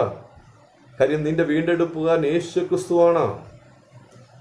കല്ലിനെയോ മണ്ണിനെയോ കാറ്റിനെയോ ഒന്നും അല്ലല്ലോ, സർവശക്തനായ ദൈവത്തെ, ജീവനുള്ള ദൈവത്തെ ആരാധിക്കുന്ന സമൂഹമല്ലേ നമ്മള്. അതുകൊണ്ട് എൻ്റെ പ്രിയപ്പെട്ടവരെ, എൻ്റെ വീണ്ടെടുപ്പുകാരനായ ക്രിസ്തു നിശ്ചയമായിട്ടും ഈ പ്രതിസന്ധി എന്തു ആയിക്കോട്ടെ, ഈ തകർച്ച എന്തു ആയിക്കോട്ടെ, ഇതിന്റെ മീതെ എന്നെ കൈക്ക് പിടിച്ച് നടത്തുമെന്നുള്ള കാര്യത്തിൽ യാതൊരു സംശയവുമില്ല. അപ്പോൾ ഭയം എപ്പോഴും പിശാച് നൽകുന്നതാണ്. ദൈവം അബ്രഹാമിനോട് പറഞ്ഞു, നീ ഭയപ്പെടേണ്ട ആവശ്യമില്ല. യോബിന്റെ പുസ്തകം 29 അധ്യായം 19 വചനം, എൻ്റെ വേര് വെള്ളത്തോളം പടർന്നു ചെല്ലുന്നു. യോബ് പറയുക എന്ന് പറഞ്ഞാൽ, യോബിന്റെ സുഹൃത്തുക്കളൊക്കെ നോക്കുമ്പോൾ കാണുന്ന കാഴ്ച എന്താണ്? ഒരു ഓട് കഷണം കൊണ്ട് തന്റെ ശരീരം ചുരണ്ടുമ്പോഴും, ഇതാ ചാരത്തിലിരിക്കുമ്പോഴും, ചുട്ടുപൊള്ളുന്ന വെണ്ണീര് തലയിൽ വാരിയിടുമ്പോഴും, കുടുംബത്തിലെ 10 ശവക്കല്ലറകൾ വീടിന്റെ മുമ്പിൽ കാണുമ്പോഴും, അധിക്ഷേപിക്കുന്ന ഭാര്യ തൊട്ടിപ്പുറം നിൽക്കുമ്പോഴും ഒരു ഭയവുമില്ല, ഒരു ഭാരവുമില്ലാതെ ദൈവത്തെ സ്തുതിച്ചുകൊണ്ട് ഇയ്യോബ് ഇരിക്കുന്നത് കണ്ടുകൊണ്ടാണ് സ്നേഹിതന്മാർ ചോദിക്കുന്നത്, ഇയ്യോബ് നിനക്ക് ഇതെങ്ങനെ സാധിക്കും? ഇയ്യോബ് പറയുന്ന മറുപടിയാണ്, എൻ്റെ വേര് വെള്ളത്തോളം പടർന്നു ചെല്ലുന്നു. എന്നാൽ നിങ്ങൾ അറിയാത്തൊരു വേര് എനിക്കുണ്ട്, നിങ്ങൾ അറിയാത്തൊരു പിടി എനിക്കുണ്ട്, നിങ്ങൾ അറിയാത്തൊരു ആശ്രയം എനിക്കുണ്ട്. എൻ്റെ പ്രിയപ്പെട്ടവരെ, അപ്പോൾ ഒന്നാമതായിട്ട് നമ്മൾ ധ്യാനിച്ചത് ഭയം. അബ്രാമേ, നീ ഭയപ്പെടേണ്ട. ശരിക്കും ഇന്നത്തെ കാലഘട്ടത്തിൽ ഭയക്കാൻ ഒരുപാട് കാര്യങ്ങൾ നമ്മുടെ ചുറ്റും നടക്കുന്നുണ്ട്.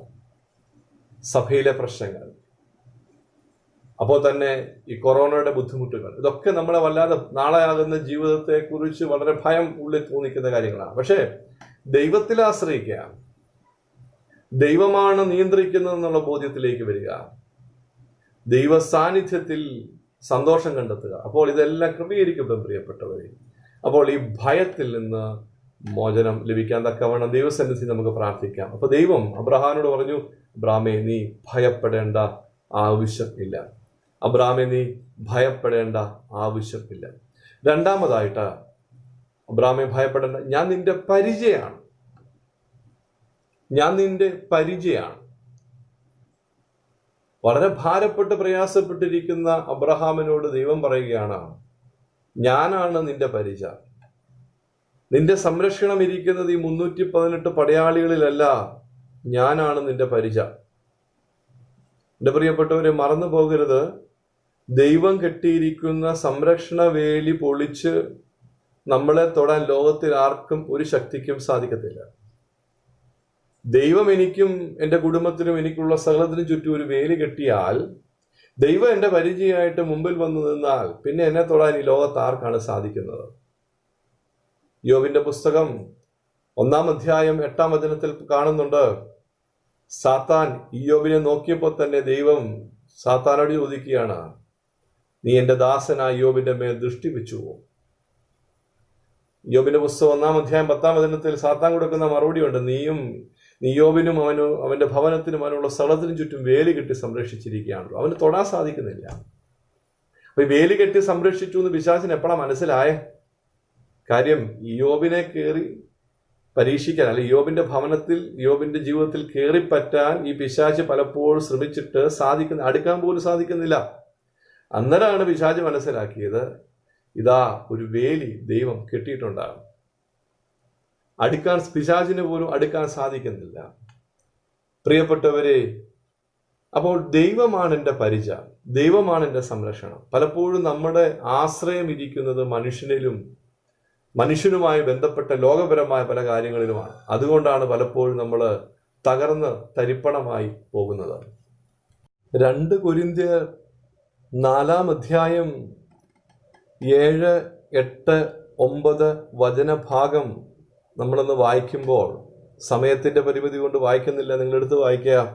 2 കൊരിന്ത്യർ 4 അധ്യായം 7, 8, 9 വചനഭാഗം വായിക്കുമ്പോൾ നാം മനസ്സിലാക്കുന്നു, മാനുഷികമായ കണക്കുകൂട്ടലുകളെ അതിജീവിക്കുന്ന ഒരു ദൈവത്തിന്റെ സുരക്ഷിതത്വം തന്റെ ഭക്തന് നൽകുന്ന ഒരു ദൈവമുണ്ട്.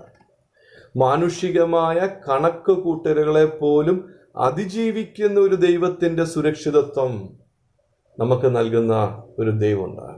പൊതിഞ്ഞു പിടിക്കുന്ന ഒരു ദൈവം.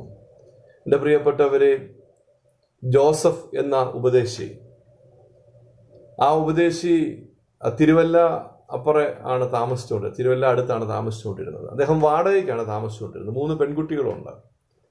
ഉപദേശി രാവിലെ മുതൽ ബൈബിളും എടുത്ത് കവലകളിൽ ചെന്ന് നിന്ന് പ്രസംഗിക്കും. അദ്ദേഹം വീടുകൾ തോറും ചെന്ന് ആ വീട്ടുകാരോട് ഓരോ വീടുകളും കയറി ഇറങ്ങി വചനം പറയും. ഇങ്ങനെ മുമ്പോട്ട് പോയിക്കൊണ്ടിരിക്കുക. ആരെങ്കിലും ഒക്കെ വീടുകളിൽ ചെന്ന് വചനം പറഞ്ഞ് അവർക്ക് സമാശ്വാസം കൊടുക്കുമ്പോൾ എന്തെങ്കിലുമൊക്കെ കൊടുത്താൽ, പണമായിട്ടോ അരി സാധനങ്ങളൊക്കെ ആയിട്ട് വല്ലതും കൊടുത്താൽ അതുകൊണ്ട് ഉപജീവനം കഴിക്കും. അങ്ങനെയാണ് ജോസഫ് ഉപദേശിയുടെ ജീവിതം. പ്രിയപ്പെട്ടവരെ, ഇങ്ങനെ മുമ്പോട്ട് പോയിക്കൊണ്ടിരിക്കുക. അദ്ദേഹത്തിന് വാടക കൊടുത്തിട്ട് 4 മാസത്തോളമായി. വളരെ പ്രാരാബ്ധത്തിലൂടെയാണ് കടന്നു പോകുന്നത്. വീട്ടിൽ പട്ടിണിയാണ്, എല്ലാ ദിവസവും ഒന്നും ഭക്ഷണം ഇല്ലാത്ത അവസ്ഥയാണ്. അപ്പോ ഒരു ദിവസം ഈ വീട്ടുടമസ്ഥൻ വന്നിട്ട് ഈ ജോസഫ് ഉപദേശിയോട് പറഞ്ഞു, എൻ്റെ പൊന്നുപദേശി, എനിക്ക് വേറെ വലിയ വരുമാനങ്ങളോ കാര്യങ്ങളോ ഒന്നുമില്ല. ഉപദേശി 4 മാസമായിട്ട് വാടക തന്നിട്ടില്ല. ഇത് കിട്ടുന്നത് കൊണ്ട് വേണം എൻ്റെ വീട്ടിലെ കാര്യങ്ങളും കൂടെ ഒക്കെ നടത്താൻ. ഒരു കടമുണ്ട്, അത് ഇതിൽ നിന്നൊക്കെ വീട്ടാനാണ് ആഗ്രഹിച്ചാണ് ഞാനിത് വാടകയ്ക്ക് കൊടുത്തത് തന്നെ. ഉപദേശി 4 മാസമായിട്ട് പണമൊന്നും തന്നിട്ടില്ല, വാടക തന്നിട്ടില്ല. ഇങ്ങനെ പോയി എനിക്ക് ബുദ്ധിമുട്ടാവും. ഉപദേശിയോട് മുഖം കറുത്ത് പറയാൻ എനിക്ക് മടിയാണ്. ഉപദേശി ഞാൻ ഒരുപാട് ബഹുമാനിക്കുകയും ചെയ്യുന്നുണ്ട്. ഉപദേശി പറഞ്ഞു, എനിക്കൊരു 3 ദിവസത്തെ സമയം തരണം. ദയവേത് എനിക്കൊരു 3 ദിവസത്തെ സമയം തരിക. ആയിക്കോട്ടെന്ന് സമ്മതിച്ചു. അങ്ങനെ ലാസ്റ്റ് ഡേറ്റ് എന്നുള്ള രീതിയിൽ. അപ്പൊ ഈ 3 ദിവസം കിടഞ്ഞ് ശ്രമിച്ചിട്ടും ഉപദേശിക്ക് പണമൊന്നും നേടാൻ സാധിച്ചു. 5 പൈസ നേടാൻ സാധിച്ചു. എന്നാൽ വീട്ടില് അരി പോലും ഇല്ലാത്ത അവസ്ഥയാണ്. ഒന്നും കിട്ടിയില്ല. അദ്ദേഹം പറഞ്ഞ ദിവസം അദ്ദേഹം വൈകുന്നേരം വരുമെന്നറിയാം, 3 ദിവസം കഴിഞ്ഞ് വരുമെന്നറിയാം. ഉച്ച കഴിഞ്ഞൊരു 2 മണി സമയമായപ്പോൾ രാത്രി മുഴുവൻ മുട്ടയിൽ നിന്ന് പ്രാർത്ഥിച്ചു, എങ്ങനെയെങ്കിലും ഈ വാടക കൊടുക്കാനുള്ള പണം. കാരണം പ്രായപൂർത്തിയായ 3 പെൺകുട്ടികളെ കൊണ്ട് എവിടെ പോകാനാണ്. വളരെ ഭാരപ്പെട്ടു, ചങ്ക് പൊട്ടിക്കറിഞ്ഞു. പക്ഷേ ദൈവം നിശബ്ദനായി പോയോ എന്ന് പോലും ഉപദേശിക്ക് തോന്നി. ഉച്ച കഴിഞ്ഞ സമയത്ത് ഈ വീട്ടുടമസ്ഥൻ വരേണ്ട സമയമായി. അവര് ഉള്ള സാധനങ്ങളെല്ലാം കുറെ തുണികൾക്കകത്തൊക്കെ ഭാണ്ഡക്കെട്ട് പോലെ കെട്ടിയെടുത്ത് വീടിന് വെളിയിൽ നിന്നു. വീട് പൂട്ടി വെളിയിൽ നിന്നു. വീട്ടുടമസ്ഥൻ വന്ന പാടെ ഒന്നും മിണ്ടിയില്ല. ഈ താക്കോല് കൊടുത്തു. എന്നിട്ട് പറഞ്ഞു, ക്ഷമിക്കണം, 4-5 മാസത്തെ വാടകയുണ്ടല്ലോ, അത് ഞാൻ എങ്ങനെയെങ്കിലും ഞാൻ വീട്ടിക്കോളാം, ഇപ്പോൾ എന്നെ പോകാൻ അനുവദിക്കണം എന്ന് പറഞ്ഞ് വീട്ടുടമസ്ഥനൊന്നും വേണ്ടിയില്ല. ഉപദേശി ഭാര്യയും പ്രായപൂർത്തിയായ 3 പെൺകുട്ടികളെയും കൊണ്ട് പോവുക. പോയിട്ട് ഉച്ച കഴിഞ്ഞ സമയമാണ്. നേരെ ബസ് സ്റ്റോപ്പിൽ ചെന്ന് നിന്നു. എങ്ങോട്ട് പോകണമെന്ന് അറിയത്തില്ല. ബസ്സുകൾ അങ്ങോട്ടും ഇങ്ങോട്ടും എല്ലാം വലത് വന്നും പോയി നിൽക്കുന്നു. പക്ഷേ വണ്ടിക്കൂലി, എവിടെയെങ്കിലും പോകണമെങ്കിൽ തന്നെ വണ്ടിക്കൂലിക്ക് പോലും പണമില്ല. എങ്ങോട്ട് പോകണമെന്ന് അറിയത്തുമില്ല. ആരിൽ ആശ്രയം തേടണമെന്ന് അറിയത്തില്ല. വളരെ ഭാരപ്പെട്ട് പ്രയാസപ്പെട്ട് ഉപദേശി ഇരിക്കുക. അദ്ദേഹത്തിന്റെ അദ്ദേഹത്തിന്റെ ഭാര്യയുടെ മക്കളുടെ കണ്ണിങ്ങനെ നിറഞ്ഞു തുളുമ്പുന്നുണ്ട്. പക്ഷെ ആരും കാണാതെ അവര് കണ്ണുനീർ തുടച്ചു നിൽക്കുക. അപ്പോൾ ആ നാട്ടിൽ പലരും വന്നിങ്ങനെ എന്നെ ഉപദേശിച്ച് വെറുതെ നിൽക്കണേ, എവിടെ പോവാ എന്നൊക്കെ ചോദിച്ചിട്ട് പോകുന്നുണ്ട്. അദ്ദേഹം ഒന്ന് ചിരി അല്ലാതെ വേറെ ഒന്നും മറുപടി പറഞ്ഞില്ല, ഒന്ന് ചിരിച്ചതല്ലാതെ. കുറെ സമയം കഴിഞ്ഞു, സന്ധ്യയായി. അപ്പോൾ ഈ പ്രായപൂർത്തിയായ പെൺകുട്ടികളെയും കൊണ്ട് ഈ ബസ് സ്റ്റോപ്പിൽ ഇരിക്കാനൊക്കെ പോകും. സന്ധ്യ ഇരുളാൻ തുടങ്ങി. ഇദ്ദേഹത്തിന് ആപ്പാടെ ഭയമായി വലിയ ഭയത്തിൽ ഇദ്ദേഹത്തിലേക്ക് പോവുകയാണ്. ഈ സമയത്ത് ചങ്ക് പൊട്ടി ഉള്ളിൻ്റെ ഉള്ളിൽ പ്രാർത്ഥിച്ചുകൊണ്ടിരിക്കുകയാണ് എന്തേലും ഒരു പരിഹാരത്തിന്. ഒരു കർഷകനായൊരു മനുഷ്യൻ, അദ്ദേഹത്തിൻ്റെ മക്കള് 2 പേരും നന്നായിട്ട് പഠിച്ചു, കഷ്ടപ്പെട്ട് പഠിപ്പിച്ചു. 2 പേരും അമേരിക്കയിൽ പോയി. മൂത്തവൻ വിവാഹിതനായി. മൂത്തവന് അവരുടെ വീടിൻ്റെ തൊട്ടടുത്ത് വലിയൊരു വീടൊക്കെ വെച്ചിട്ടുണ്ട്. അങ്ങനെ സാമ്പത്തികമായിട്ട് ഈ നാളുകളിൽ വളരെ ഉയർന്ന ഒരു പുതുപ്പണക്കാരനായിരിക്കുന്ന ഒരു ഇച്ചായൻ, ഒരു കർഷകനായിരിക്കുന്ന ഇച്ചായൻ, അദ്ദേഹം ഒരു 2 മണിക്കൂർ മുമ്പ് അതിലെ പോയപ്പോൾ ഉപദേശിയും കുടുംബം അവിടെ നിൽപ്പുണ്ട്. സന്ധ്യ ഇപ്പോൾ തിരിച്ചു വരുമ്പോഴും അതേപടി അവരെ നിൽപ്പുണ്ട്. ഇദ്ദേഹത്തിന് ഉപദേശി നന്നായിട്ട് അറിയാം. ഉപദേശി ഇടയ്ക്ക് ഇദ്ദേഹത്തിന് വീട്ടിൽ ചെല്ലുകയും വചനം പറയുകയൊക്കെ ചെയ്യുന്നതാണ്. അപ്പോൾ ഈ ഉപദേശിയുടെ അരികിലേക്ക് ഈ മനുഷ്യൻ ചെന്നിട്ട് ചോദിച്ചു, എന്താ ഉപദേശി, എന്താ ഇങ്ങനെ നിൽക്കണേ, കാര്യം പറ. പെട്ടെന്ന് ഉപദേശിയുടെ കണ്ണ് നിറഞ്ഞു. അദ്ദേഹത്തിന് മനസ്സിലായി എന്തോ ഗൗരവകരമായ കാര്യമാണ്. കാര്യം പറയാൻ പറഞ്ഞു, നിർബന്ധിച്ചു പറഞ്ഞപ്പോൾ ഉപദേശി പറഞ്ഞു, ഇങ്ങനെ വീട്ടിൽ നിന്ന് ഇറങ്ങേണ്ടി വന്നു, പോകാനൊരു പോക്കടയില്ല. അദ്ദേഹം ഒന്നും വേണ്ടിയില്ല. അദ്ദേഹം പെട്ടെന്ന് ഉപദേശിയുടെ കയ്യിലുള്ള ഭാണ്ഡക്കെട്ട് മേടിച്ചിട്ട് പറഞ്ഞു, എൻ്റെ പുറകെ പോരാൻ പറഞ്ഞു. ഉപദേശി പറഞ്ഞു, വേണ്ട വേണ്ട വേണ്ട, എങ്ങോട്ടേ പോകുന്നേ? അല്ല വാ, ധൈര്യമായിട്ട് ഉപദേശി എൻ്റെ കൂടെ വരാൻ പറഞ്ഞു. എന്നിട്ട് പറഞ്ഞു, മൂത്ത മകന് വീട് നിർമ്മിച്ചതൊക്കെ ഉപദേശിക്കറിയാമല്ലോ. ഉപദേശി പറഞ്ഞു, അറിയാം. ആ വീട്ടിൽ അവൻ വല്ലപ്പോഴും 1-2 വർഷത്തിലൊന്ന് വരുമ്പോൾ മാത്രമാണ് ആ വീട്ടിൽ ആരെങ്കിലും താമസിക്കുന്നത്. ആ വീട് വെറുതെ കടന്ന് പോകുന്നു എന്നുള്ളൊരു ഭാരം ഞങ്ങൾക്കെല്ലാം ഉണ്ട്. ഇന്നലെയും കൂടെ അവൻ അമേരിക്കയിൽ നിന്ന് വിളിച്ചപ്പോൾ പറഞ്ഞു, ഔട്ട് ഹൗസ്, നല്ലൊരു ഔട്ട് ഹൗസ് ഉണ്ട്, ആ ഔട്ട് ഹൗസിലേക്ക് ആരെങ്കിലും പാവപ്പെട്ട ഒരു കുടുംബത്തെ താമസിപ്പിച്ചു കഴിഞ്ഞാൽ അവിടെ നിന്ന് വാടകയൊന്നും മേടിക്കേണ്ട, ആ വീട് വൃത്തിക്ക് തൂത്തും തുടച്ചൊക്കെ ഇടാൻ മാത്രം പറഞ്ഞാൽ മതി, അങ്ങനെ അത് നമുക്ക് അങ്ങനെ ആരെങ്കിലും കിട്ടുമോ എന്ന് അച്ചായൻ നോക്കണമെന്ന് ഇന്നലെയും കൂടെ മകൻ പറഞ്ഞ ഉപദേശി ധൈര്യമായിട്ട് വരാൻ പറഞ്ഞു. അങ്ങനെ ഇദ്ദേഹത്തെ കൊണ്ടുപോയി ആ ഔട്ട് ഹൗസിൽ, നല്ല ഒരു കുടുംബത്തിന് താമസിക്കാൻ എല്ലാ സൗകര്യവുമുണ്ട്, ഔട്ട് ഹൗസിൽ താമസിപ്പിച്ചു. എന്നിട്ട് പറഞ്ഞു, വാടക ഒന്നും ചെയ്യാൻ തരണ്ട, ഒരു കാര്യം മാത്രമേ ഉള്ളൂ, ഈ വീടിൻ്റെ താക്കോലും കൂടെ നിങ്ങൾ ഏൽപ്പിക്കുകയാണ്, നിങ്ങൾ ഈ വീട് വൃത്തിക്ക് തൂത്ത് തുടച്ച് ഭംഗിയാക്കിയിടണം, അത് മാത്രമേ എനിക്ക് നിങ്ങളോട് പറയാനുള്ളൂ എന്ന് പറഞ്ഞ് ആ താക്കോല് കൊടുത്തു. വീടിൻ്റെ താക്കോലും ഔട്ട് ഹൗസിൻ്റെ താക്കോലും കൊടുത്തു. ഇപ്പം ഈ മനുഷ്യന് മനസ്സിലായി ഒന്നുമില്ല, ഇവരുടെ അരി പോലും ഇല്ലെന്ന് മനസ്സിലായി. അദ്ദേഹം നേരെ സ്വന്തം വീട്ടിൽ പോയി കുറേ അധികം അരിയും സാധനങ്ങളും എല്ലാം എടുത്തുകൊണ്ട് വന്ന് ഉപദേശിയുടെ കൊടുത്തിട്ട് ഉപദേശി ധൈര്യമായിട്ടിരിക്കാൻ പറഞ്ഞ് അദ്ദേഹത്തിൻ്റെ കൊടുത്തു. അങ്ങനെ ആ ഔട്ട് ഹൗസിൽ അടച്ചുറപ്പുള്ള ആ വീട്ടിൽ തൻ്റെ 3 പെൺകുട്ടികളെയും കൊണ്ട് രാത്രിയായപ്പോൾ ആ മനുഷ്യൻ താമസം ആരംഭിച്ചു. 2 ദിവസമായി യഥാർത്ഥത്തിൽ പട്ടിണിയാണ്. ഭാര്യ കിട്ടിയ അരിയും സാധനം കൊണ്ട് കഞ്ഞി ഭക്ഷണമൊക്കെ വെച്ചു. രാത്രിയിൽ ആ കഞ്ഞിയും ഭക്ഷണവും ആ കറിയൊക്കെ 2 ദിവസത്തിന് ശേഷം കഴിക്കുകയല്ലേ, അതിൻ്റെ ആ രുചിയോടുകൂടി ആസ്വദിച്ച് ഈ ഉപദേശിയും ഭാര്യയും മക്കളും കഴിച്ചു. നല്ല ക്ഷീണമുണ്ട്, ഭാര്യയും മക്കളും പെട്ടെന്ന് കിടന്നങ്ങ് ഉറങ്ങി. പക്ഷെ ഉപദേശിക്ക് കടന്നിട്ട് ഉറക്കം വരുന്നില്ല. വല്ലാത്ത ഒരു ദൈവസ്നേഹം കൊണ്ട് ഹൃദയം അങ്ങ് ജ്വലിക്കുകയാണ്, ദൈവസ്നേഹം കൊണ്ട് ജ്വലിക്കുകയാണ്. അവസാന നിമിഷമാണെങ്കിലും എൻ്റെ അപ്പൻ എൻ്റെ ജീവിതത്തിൽ ഇടപെട്ടല്ലോ.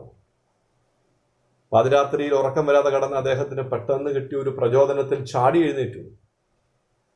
എഴുന്നേറ്റിട്ട് ഒരു ചെറിയ മെഴുകുതിരി ഉണ്ട്, ആ മെഴുകുതിരി വെട്ടം കത്തിച്ചു വെച്ച് തൻ്റെ ഡയറിയുടെ പുറകിൽ, പ്രസംഗം എഴുതുന്ന ഡയറിയുടെ പുറകിൽ ഒരു പെൻസിൽ കൊണ്ട് അദ്ദേഹം ഇങ്ങനെ കുറിച്ചു വെച്ചു, കരുതുന്നവൻ ഞാനല്ലയോ, കലങ്ങുന്നതെന്തിനു നീ, കണ്ണുനീരിൻ്റെ താഴ്വരയിൽ കൈവിടുകയില്ല ഞാൻ നിന്നെ. നമ്മളെല്ലാം പാടുന്ന കരുതുന്നവൻ ഞാനല്ലയോ, കലങ്ങുന്നതെന്തിനു നീ, കണ്ണുനീരിൻ്റെ താഴ്വരയിൽ കൈവിടുകയില്ല ഞാൻ നിന്നെ. ഈ പാട്ട് ജോസഫ് ഉപദേശി എഴുതിയതാണ്. ഈ പാട്ട് ആ രാത്രി മുഴങ്കാലെ നിന്നുകൊണ്ട് നന്ദിയോടുകൂടി ദൈവസ്നേഹം രുചിച്ചറിഞ്ഞ് കരുതുന്ന ഒതിഞ്ഞു പിടിച്ച് സംരക്ഷിക്കുന്ന ദൈവത്തിൻ്റെ സ്നേഹം രുചിച്ചറിഞ്ഞ ഉപദേശി മുട്ടേ നിന്ന് എഴുതിയ പാട്ടാണ് നമ്മൾ പാടാറുള്ളത്, ഈ കരുതുന്നവൻ ഞാനല്ലയോ എന്നുള്ള പാട്ട്. എൻ്റെ പ്രിയപ്പെട്ടവരെ, ദൈവമാണ് പരിചയമെങ്കിൽ നിനക്കൊരാപത്തും സംഭവിക്കുകയില്ല. ദൈവമാണ് നിന്റെ സംരക്ഷണം ഏറ്റെടുത്തിട്ടുണ്ടെങ്കിൽ നിന്നെയോ നിന്റെ കുടുംബത്തെയോ നിനക്കുള്ള സകലത്തിനെയോ ഒന്നിനെ സ്പർശിക്കാൻ സാധിക്കുകയില്ല. 1 യോഹന്നാൻ 1:7, എഫേസ്യർ 1:7, തിരുരക്തത്താൽ നിന്നെ മുദ്ര ചെയ്ത് സംരക്ഷിക്കുന്നൊരു ദൈവം ഉണ്ടാകും. ധൈര്യമായിട്ടിരിക്കുക. എൻ്റെ പ്രിയപ്പെട്ടവരെ, നമ്മുടെ കുടുംബത്തിലിരുന്ന് നമ്മൾ ഇടയ്ക്കിടയ്ക്ക് വായിക്കുകയും ധ്യാനിക്കുകയും ചെയ്യേണ്ട ഒരു വചനഭാഗമാണ്. പ്രത്യേകിച്ചും ഭയത്തിൽ ജീവിക്കുന്ന ദൈവമക്കൾ നിശ്ചയമായിട്ടും വായിക്കേണ്ട ഒരു വചനഭാഗമാണ് യൂദയുടെ പുസ്തകം 1-ാം അധ്യായം 1-ാം വചനം. യൂദയുടെ പുസ്തകം 1-ാം അധ്യായം 1-ാം വചനം. പിതാവായ ദൈവത്തിൽ സ്നേഹിക്കപ്പെട്ടു, യേശുക്രിസ്തുവിനാൽ സൂക്ഷിക്കപ്പെട്ടു. ഒരു ദൈവഭക്തന്റെ പ്രത്യേകതയെക്കുറിച്ചാണ് അവിടെ പറയുന്നത്. അവൻ പിതാവാം ദൈവത്താൽ സ്നേഹിക്കപ്പെട്ട, യേശുക്രിസ്തുവിനാൽ സൂക്ഷിക്കപ്പെട്ട്, പിശാചിന്റെ അന്ധകാരത്തിന്റെ ആധിപത്യ മേഖലയായി ലോകത്തിൽ അവന് എത്തിപ്പിടിക്കാൻ പോയിട്ടൊന്ന് തൊടാൻ പോലും സാധിക്കാത്ത രീതിയിൽ യേശുക്രിസ്തുവാണ് നിന്നെ സംരക്ഷിക്കുന്നത്. 1 യോഹന്നാൻ 1:7, എഫേസ്യർ 1:7, തിരുരക്തത്താൽ മുദ്ര ചെയ്ത് കർത്താവ് നിന്നെ സംരക്ഷിക്കും. പ്രിയപ്പെട്ടവരെ, അപ്പോൾ വളരെ വളരെ നല്ലൊരു വചനഭാഗമാണ്. യേശുക്രിസ്തുവിനാൽ സൂക്ഷിക്കപ്പെട്ട്, കർത്താവിനാൽ സൂക്ഷിക്കപ്പെട്ട്. നിശ്ചയമായിട്ടും ഈ വചനത്തെ ആമീൻ പറഞ്ഞ് ഏറ്റെടുക്കാൻ നമ്മളെ കൊണ്ട് സാധിക്കണം. സങ്കീർത്തനം 3-ാം അധ്യായം 3-ാം വചനം, 3-ാം സങ്കീർത്തനം 3-ാം വചനം. ഇതാ, മകനെ ഭയന്ന് ഓടുകയാണ് ദാവീദ്. മകനെ ഭയന്ന് ഓടുകയാണ്. ആ ഓട്ടത്തിന്റെ പ്രത്യേകത തലയിൽ തുണിയിട്ടുകൊണ്ട്. നമ്മൾ അങ്ങനെയാണ് 2 ശമൂവേലിന്റെ പുസ്തകം 15-ാം അധ്യായം 30-ാം വചനത്തിൽ വായിക്കുന്നത്. അങ്ങനെയാണ്, തലയിൽ തലമൂടി ചെരുപ്പ് പോലും ഇടാൻ സാധിക്കാതെ, അതിനുള്ള ഒരു ചെരുപ്പിടാനുള്ള സാവകാശം പോലും കൊട്ടാരത്തിൽ കിട്ടാതെ കരഞ്ഞുകൊണ്ട് ദാവീദ് ഓടുകയാണ്. ആ ഓട്ടത്തിൽ ദാവീദ് പാടിയ സങ്കീർത്തനമാണ് 3-ാം സങ്കീർത്തനം. അതായത് 3-ാം സങ്കീർത്തനം 3-ാം വചനം, നീയോ യഹോവേ എനിക്ക് ചുറ്റും പരിചയും എൻ്റെ മഹത്വവും എൻ്റെ തല ഉയർത്തുന്നവരുമാവും എന്ന് പറഞ്ഞാൽ ദാവീദ് പറയുകയാണ്, എൻ്റെ ഈ മകനെ ഭയന്ന് ഞാൻ തലയിൽ തല മൂടിക്കൊണ്ട് ചെരുപ്പിടാൻ പോലും സാധിക്കാതെ രാത്രിയുടെ യാമങ്ങളിൽ പ്രാണന് വേണ്ടി ഓടി ഒളിച്ചുകൊണ്ടിരിക്കുകയാണ്. പക്ഷേ ഇപ്പോഴും ഞാൻ വിശ്വസിക്കുന്നു, എൻ്റെ പരിചയം, എൻ്റെ സംരക്ഷണം എൻ്റെ ദൈവമാണ്. അതുകൊണ്ട് ഇപ്പം ഞാൻ ഈ ഓടും, പക്ഷേ എൻ്റെ ദൈവം എൻ്റെ തല ഉയർത്തും. എൻ്റെ ദൈവം അഭിമാനത്തോടുകൂടി എൻ്റെ തല ഉയർത്തി നിർത്തുന്ന ഒരു ദിവസം വിദൂരമല്ല. കാരണം എന്നെ സംരക്ഷിക്കുന്നത് ദൈവമാണ്. എന്നെ സംരക്ഷിക്കുന്ന ദൈവമാണ്. പ്രിയപ്പെട്ടവരെ, ഇതാ ദാവീദ് പറയും, എനിക്ക് ചുറ്റും പരിച. ഈ പരിച ഇരുമ്പ് കൊണ്ടല്ല, ഈ പരിച ചെമ്പ് കൊണ്ടല്ല, പൊന്നുകൊണ്ടല്ല. എബ്രായർ 12:20 അഗ്നിയുടെ പരിച കൊണ്ട് നിന്നെ സംരക്ഷിക്കുന്ന ഒരു ദൈവമുണ്ട്. അതുകൊണ്ട് ഭാരപ്പെടേണ്ട ആവശ്യമില്ല പ്രിയപ്പെട്ടവരെ, ഭയപ്പെടേണ്ട ആവശ്യമില്ല. ഹാഗറിന്റെ ജീവിതത്തിൽ കാണുന്നുണ്ട്. ഹാഗാറിന്റെ ജീവിതത്തിൽ ഹാഗാറിന്റെ ജീവിതത്തെക്കുറിച്ച് നമ്മൾ വായിക്കുമ്പോൾ കാണുന്നത്, ബൈബിളിനകത്ത് അവളെ എല്ലാവരും അഭിസംബോധന പോലും ചെയ്യുന്നത് ആ അടിമപ്പെണ്ണില്ലേ, ആ മെസ്രൈംകാരി അടിമപ്പെണ്ണ്, അങ്ങനെയൊക്കെയാണ്. ഹാഗറെന്ന് എഴുത്തുകാരൻ എഴുതി ഹാഗർ എന്നാണ് പേര്. പക്ഷെ ആദ്യമായിട്ട് ഹാഗറെ എന്ന് ബൈബിളിനകത്ത് വിളിക്കുന്നത് ദൈവമാണ്. സർവശക്തനായ ദൈവമാണ് ആദ്യമായിട്ട് വിളിക്കുന്നത്. എന്ന് പറഞ്ഞാൽ അവൾ വിചാരിച്ചില്ല, ഇതാ അബ്രഹാമും സാറയും അവളെ ആ വീട്ടിൽ നിന്ന് യാത്ര അയക്കുമ്പോൾ മരുഭൂമിയുടെ ആഴങ്ങളിലേക്ക് പോകുമ്പോൾ എന്ത് ചെയ്യും അറിയത്തില്ല. ആദ്യം നിറവയറുമായിട്ട് ഒളിച്ചോടുന്നുണ്ട്. പിന്നീട് അബ്രഹാമും സാറയും അവളെ ആ വീട്ടിൽ നിന്ന് പുറത്താക്കുന്നുണ്ട്. എന്ത് ചെയ്യും, ആര് സഹായിക്കും, ആരിൽ ആശ്രയിക്കും, ഒന്നും അറിയത്തില്ല. പക്ഷെ ദൈവം അവൾക്ക് വേണ്ടി നോക്കി നിൽക്കുന്നുണ്ടായിരുന്നു. പോരാടാൻ ആരുമില്ലാത്തവർക്ക് വേണ്ടി പോരാടുന്നൊരു ദൈവമായിരുന്നു എൻ്റെ ദൈവം. പ്രിയപ്പെട്ടവര്, ഹാഗറിന്റെ ജീവിതം ഒരു പോരാട്ടമായി മാറിയപ്പോൾ അവർക്ക് വേണ്ടി പോരാടാൻ ദൈവം ഇറങ്ങി വന്നു. ഹാഗറിന്റെ ജീവിതം ഒരു പോരാട്ടമായി മാറിയപ്പോൾ അവൾക്ക് വേണ്ടി പോരാടാൻ ദൈവം ഇറങ്ങി വന്നെങ്കിൽ, സഹോദരി, നിന്റെ ജീവിത പോരാട്ടത്തിൽ നിനക്ക് വേണ്ടി ഇറങ്ങി വരുന്നൊരു ദൈവം ഉണ്ടാകും. വിശ്വസിച്ചേറ്റെടുത്ത ആമീൻ പറ. നിന്റെ ജീവിത പോരാട്ടത്തിൽ നിനക്ക് വേണ്ടി ഇറങ്ങി വരുന്ന ഒരു ദൈവം ഉണ്ടാകും. പ്രിയപ്പെട്ടവരെ, അടുത്തതായിട്ട് അപ്പോൾ 1, അബ്രഹാമെ ഭയപ്പെടേണ്ട. 2, ഞാൻ നിന്റെ പരിചയമാണ്. 3, ഞാൻ നിന്റെ അതിമഹത്തായ പ്രതിഫലമാണ്. എന്ന് പറഞ്ഞാൽ ഞാൻ നിന്റെ സമ്പത്താണ്. ഉൽപ്പത്തി പുസ്തകം 14-ാം അധ്യായത്തിൽ 18 മുതലുള്ള വചനഭാഗമൊക്കെ വായിക്കുമ്പോൾ യുദ്ധം ജയിച്ചു വരുന്ന അബ്രഹാമിനെ സോദോം രാജാവും ശാലോം രാജാവും ഒക്കെ സ്വീകരിക്കുന്നുണ്ട്. അതായത് കേവലം 318 പേരെയും കൊണ്ട് വന്ന് 10,000-കണക്കിന് പടയാളികളെ തുരത്തി ഓടിച്ച് തങ്ങൾക്ക് നഷ്ടപ്പെട്ടതെല്ലാം വീണ്ടെടുത്ത് തന്ന അബ്രഹാമിനെ ആദരിക്കാനും ബഹുമാനിക്കാനും മറ്റ് ഈ ആദ്യം തോറ്റുപോയ 5 രാജാക്കന്മാര് ആഗ്രഹിക്കുകയും അത് ശ്രമിക്കുകയും ചെയ്യുകയാണ്. അവരതിനെ ചെയ്യുകയാണ്. അപ്പോൾ ആദ്യം സ്വീകരിക്കുന്നത് ശാലോം രാജാവാണ്. ശാലോം രാജാവിനെ കുറിച്ച് നമുക്കറിയാം. ശാലോം രാജാവായ മൽക്കിസദേക്ക്, നിത്യപുരോഹിതൻ മൽക്കിസദേക്ക്, മൽക്കിസദേക്ക് അപ്പവും വീഞ്ഞും കൊണ്ടുവന്ന് കൊടുത്തു. എന്നിട്ട് അപ്പവും വീഞ്ഞൊക്കെ കൊടുത്ത് നല്ല രീതിയിൽ സ്വീകരിച്ചു. ഈ അബ്രഹാമിനെയും കൂട്ടരെയും സ്വീകരിച്ചു. അതിനുശേഷം പറയുകയാണ്, അത്യുന്നതനായ ദൈവത്തിന്റെ പുരോഹിതനായ മൽക്കിസദേക്ക് പറയുകയാണ്, നിന്റെ ശത്രുക്കളെ നിന്റെ കയ്യിൽ ഏൽപ്പിച്ച അത്യുന്നതനായ ദൈവം സ്തുതിക്കപ്പെടുമാറാട്ടെ. എന്ന് പറഞ്ഞാൽ അബ്രഹാമേ, കാര്യം ഞാൻ നിന്നെ സ്വീകരിച്ചു എന്നുള്ളതൊക്കെ ശരിയാ, പക്ഷേ നിന്റെ കഴിവൊന്നും അല്ല കേട്ടോ. സർവശക്തനായ ദൈവമാണ് ശത്രുക്കളെ നിന്റെ കയ്യിൽ ഏൽപ്പിച്ചത്. ദൈവം നിനക്ക് വേണ്ടി യുദ്ധം ചെയ്ത് ഈ ശത്രുക്കളെ നിന്റെ കയ്യിൽ ഏൽപ്പിക്കുകയായിരുന്നു. ശാലോൻ രാജാവായ മൽക്കിസദേക്ക് എന്ന് പറഞ്ഞത് അബ്രഹാം പൂർണ്ണമായിട്ട് ഉൾക്കൊണ്ടു. ശരിയാണ്. എന്ന് പറഞ്ഞാൽ ശാലോൻ രാജാവായ മൽക്കിസദേക്ക് വ്യക്തമായിട്ടും പറഞ്ഞു, ഈ 318 പടയാളികളുടെയും നിന്റെയും കഴിവൊന്നുമല്ല, ദൈവം ജയം നൽകിയത് കൊണ്ട് മാത്രം ജയിച്ചവനാണ് നീ. ആത്മാർത്ഥമായിട്ട് ചിന്തിച്ച് ജീവിതത്തിൽ എത്രയോ പ്രാവശ്യം തകർന്നു പോയിട്ടുണ്ട് സഹോദരി. എത്രയോ പ്രാവശ്യം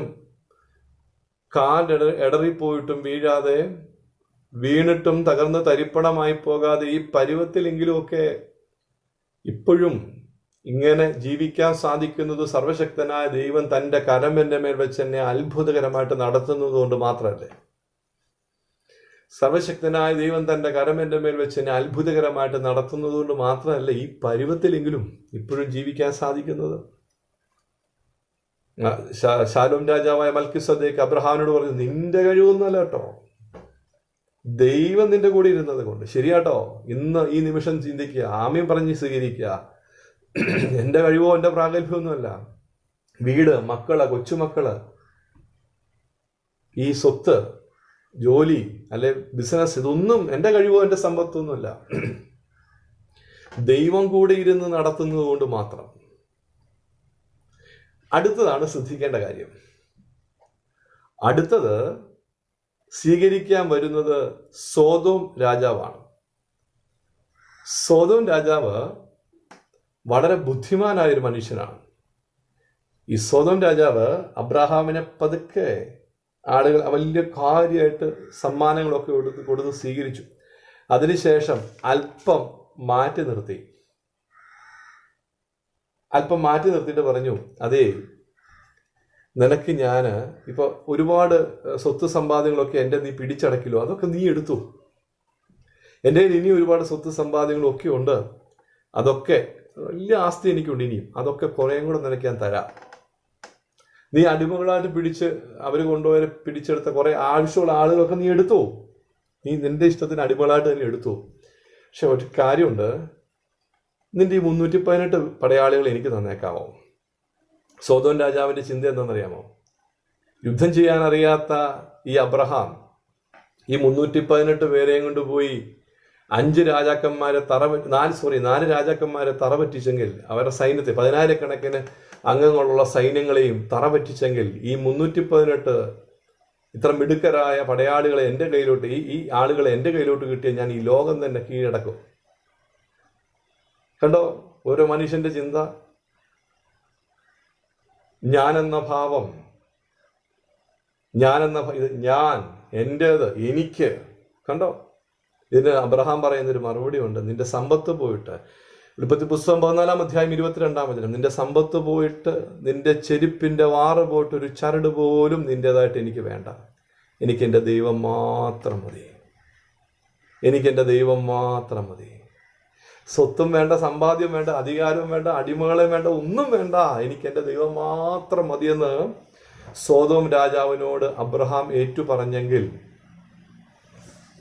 മാനസികമായിട്ട് ഭാരപ്പെട്ട് പ്രയാസപ്പെട്ട് ചങ്ക് തകർന്ന് അടുത്ത ദിവസം തന്റെ കൂടാരത്തിൽ അബ്രഹാം ഇരിക്കുമ്പോൾ സർവശക്തനായ ദൈവം ആ കൂടാരത്തിലേക്ക് ഇറങ്ങി വന്നിട്ട് പറഞ്ഞു, സോദോമിലെ രാജാവിനോട് നീ പറഞ്ഞില്ലേ സ്വത്ത് വേണ്ട, സമ്പാദ്യം വേണ്ട, ഒന്നും വേണ്ട, എനിക്ക് എൻ്റെ ദൈവം മാത്രം മതി എന്ന് നീ പറഞ്ഞില്ലേ?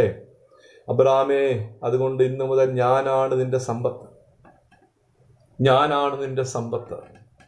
ഞാനാണ് നിന്റെ അതിമഹത്തായ പ്രതിഫലം. എൻ്റെ പ്രിയപ്പെട്ടവര്, ദൈവമാണോ നമ്മുടെ സമ്പത്ത്? ആത്മാർത്ഥമായിട്ട് ചിന്തിച്ച്, ദൈവമാണോ നമ്മുടെ സമ്പത്ത്? സത്യം പറഞ്ഞാൽ ഞാനിപ്പോഴും ഓർക്കാണ്, ഞാനൊരു പള്ളിയിൽ വിവാഹ ശുശ്രൂഷയിൽ പങ്കെടുക്കാൻ നടക്കണം. എനിക്ക് വളരെ ആത്മബന്ധമുള്ളൊരു കുടുംബം കോട്ടയത്ത് സെൻറ് ജോസഫ്സ് കത്തീഡ്രലിലെ ധ്യാനവുമായിട്ട് ബന്ധപ്പെട്ട് ഭദ്രാസന ധ്യാനത്തിൻ്റെ ചുമതല വഹിക്കുന്ന സമയത്ത് അവിടെ വളരെ ആക്റ്റീവായിട്ട് വരുന്നൊരു കുടുംബം. ആ പ്രിയപ്പെട്ട മകൻ, നന്നായിട്ട് പ്രാർത്ഥിക്കുന്നൊരു മകൻ, ജീവിതത്തിൽ നല്ല നിലയിൽ ജോലി ചെയ്യുന്നു. അവൻ്റെ വിവാഹ ശുശ്രൂഷയ്ക്കായിട്ട് ഞാൻ കടന്നു ചെന്നു. ഇപ്പോൾ 2 തിരുമേനിമാരുണ്ട്, 10-20 അച്ഛന്മാരുണ്ട്, വലിയ കല്യാണമാണ്. എനിക്ക് എൻ്റെതായ തിരക്ക് കാരണം ഞാൻ ആ അവസാന ഭാഗത്താണ് ഞാൻ ചെല്ലുന്നത്. ഞാൻ ചെന്ന് ഒരു സൈഡിൽ ഒതുങ്ങി മാറി അങ്ങ് നിന്നു. വിവാഹ ശുശ്രൂഷ കഴിഞ്ഞു, മറ്റ് കാര്യങ്ങളെല്ലാം കഴിഞ്ഞു. ആ രജിസ്റ്റർ ഒപ്പുവെക്ക്, ആ പ്രഥമ കാണിക്ക അർപ്പണം, അതൊക്കെ കഴിഞ്ഞപ്പോൾ ഇവൻ പെട്ടെന്ന് ഈ ഭാര്യയോട്, തിരുമേന്മാരോട് അച്ഛന്മാരോട് ഒന്ന് ഫോട്ടോ ഒക്കെ എടുപ്പ് കഴിഞ്ഞു. പെട്ടെന്ന് ഇവന് ഈ ഭാര്യയോട് പറഞ്ഞു, എൻ്റെ ഭാര്യ ജീവിത പങ്കാളിയോട് കയ്യെ പിടിച്ചിട്ട് പറഞ്ഞു, നമുക്കൊന്ന് പ്രാർത്ഥിക്കാം. മധുവായിക്കത് ശുശ്രൂഷിക്കുന്ന ഒരു പയ്യനാണ്. അവൻ നമസ്കാരമേശയിൽ അങ്ങോട്ട് കയറി നിന്നിട്ട് അവനും ഭാര്യയും കൂടെ കൈകൂപ്പി ആ ത്രോണോസിംഗിലേക്ക് നോക്കിക്കൊണ്ട് ആത്മാർത്ഥമായിട്ട് പ്രാർത്ഥിക്കുക. പെട്ടെന്ന് ഒരു ഫോട്ടോഗ്രാഫർ ഇവൻ്റെ കൈക്കിട്ട് ഇങ്ങനെ തട്ടിയിട്ട് പറഞ്ഞു, അതേ കൈ താത്തിട്ടിട്ട് പ്രാർത്ഥിച്ചാൽ മതി, ഫോട്ടോ കിട്ടുന്നില്ല, മാത്രമല്ല അത് ഒരു വൃത്തികേടാണ് അങ്ങനെ ഫോട്ടോയ്ക്കകത്ത് കാണുമ്പോൾ, അതുകൊണ്ട് കൈ താത്തിട്ട് പ്രാർത്ഥിച്ചു, വെറുതെ നിന്ന് പ്രാർത്ഥിച്ചാൽ മതി. പെട്ടെന്ന് ഈ പയ്യൻ,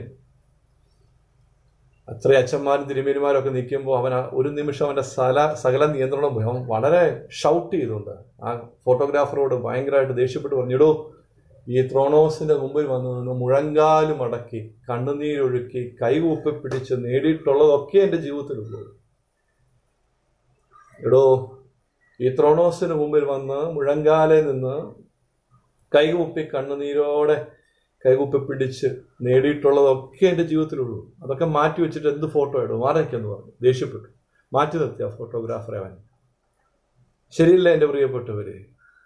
ആത്മാർത്ഥമായിട്ടൊന്ന് തിരിഞ്ഞു നോക്കിയാൽ എൻ്റെ ജീവിതത്തിൽ, എൻ്റെ ഇന്ന് വരെ ദൈവം എന്നെ നടത്തിയതിൽ എൻ്റെ കയ്യിൽ എന്തൊക്കെയുണ്ട്, ഇതെല്ലാം ദൈവം തന്നതല്ലേ ഉള്ളൂ.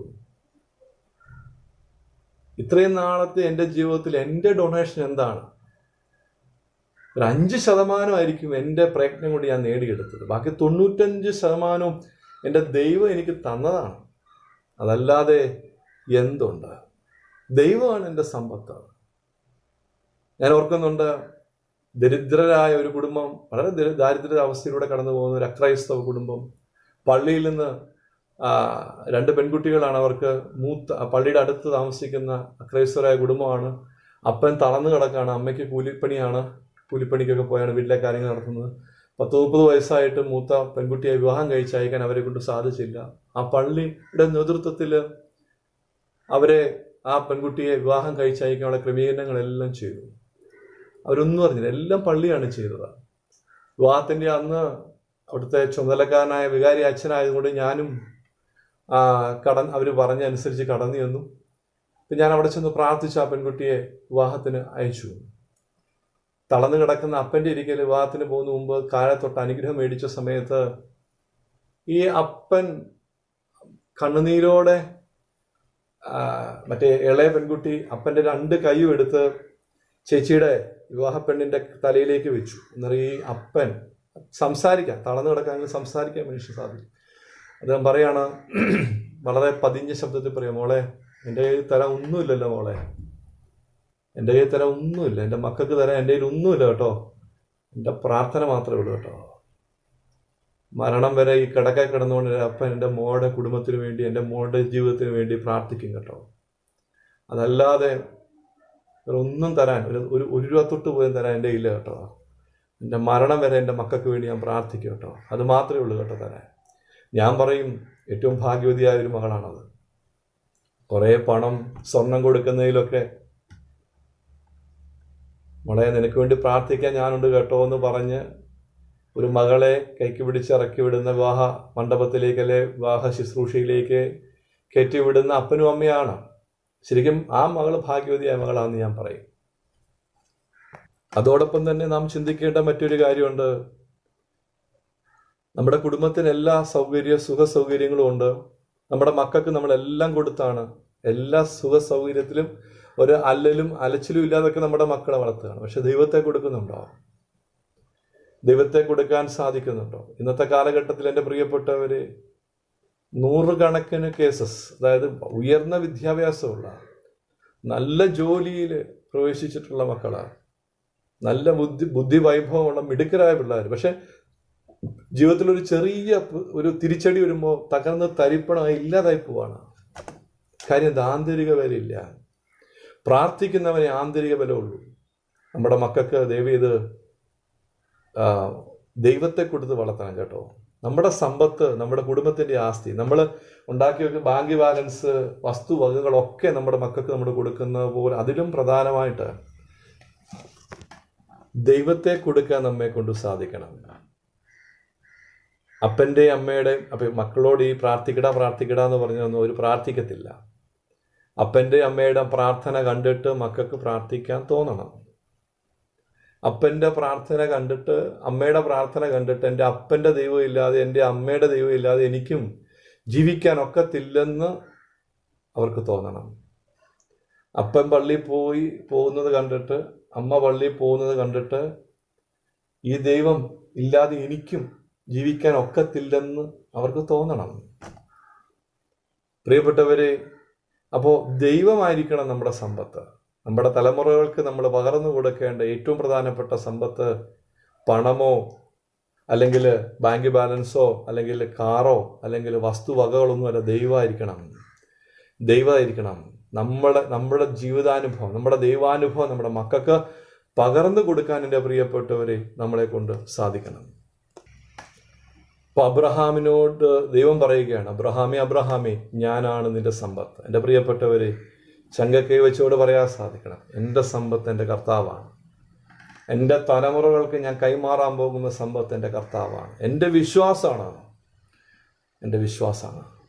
തീർച്ചയായിട്ടും ഈ ഒരു ചിന്ത നമ്മുടെ ജീവിതത്തിൽ ഒന്നും കൂടെ കുറേ സമയം ഇരുന്ന് ധ്യാനിച്ച് നമ്മുടെ വ്യക്തിപരമായ ജീവിതമായിട്ട് ബന്ധപ്പെട്ട് തിരുത്തേണ്ട മേഖല തിരുത്താൻ പ്രിയപ്പെട്ടവർ നിങ്ങൾ ശ്രദ്ധിക്കണം. 3 കാര്യങ്ങളാണ് നമ്മൾ ധ്യാനിച്ചത്. 1, അബ്രാമേ നീ ഭയപ്പെടേണ്ട. 2, ഞാൻ നിന്റെ പരിചയമാണ്. 3, ഞാൻ നിന്റെ സമ്പത്താണ്. ഭയന്നിരിക്കുന്ന മക്കളോട് ദൈവം പറയുകയാണ്, ഭയപ്പെടേണ്ട. ഞാനാണ് നിന്നെ സംരക്ഷിക്കുന്നത്, ഞാനാണ് നിന്റെ പരിചയം, ഞാനാണ് നിന്റെ സമ്പത്ത്. കണ്ണുകളടയ്ക്കാം, തലകള വണക്കാം. ഹല്ലേലൂയ. ഞങ്ങൾ അത്യധികം സ്നേഹിക്കുന്ന ത്രിയേക ദൈവമേ, ഞങ്ങൾക്ക് നൽകിയ ഈ സന്ദേശത്തിനെ ഞങ്ങൾ അങ്ങ് സ്തുതിക്കുന്നു, മഹത്വപ്പെടുത്തുന്നു.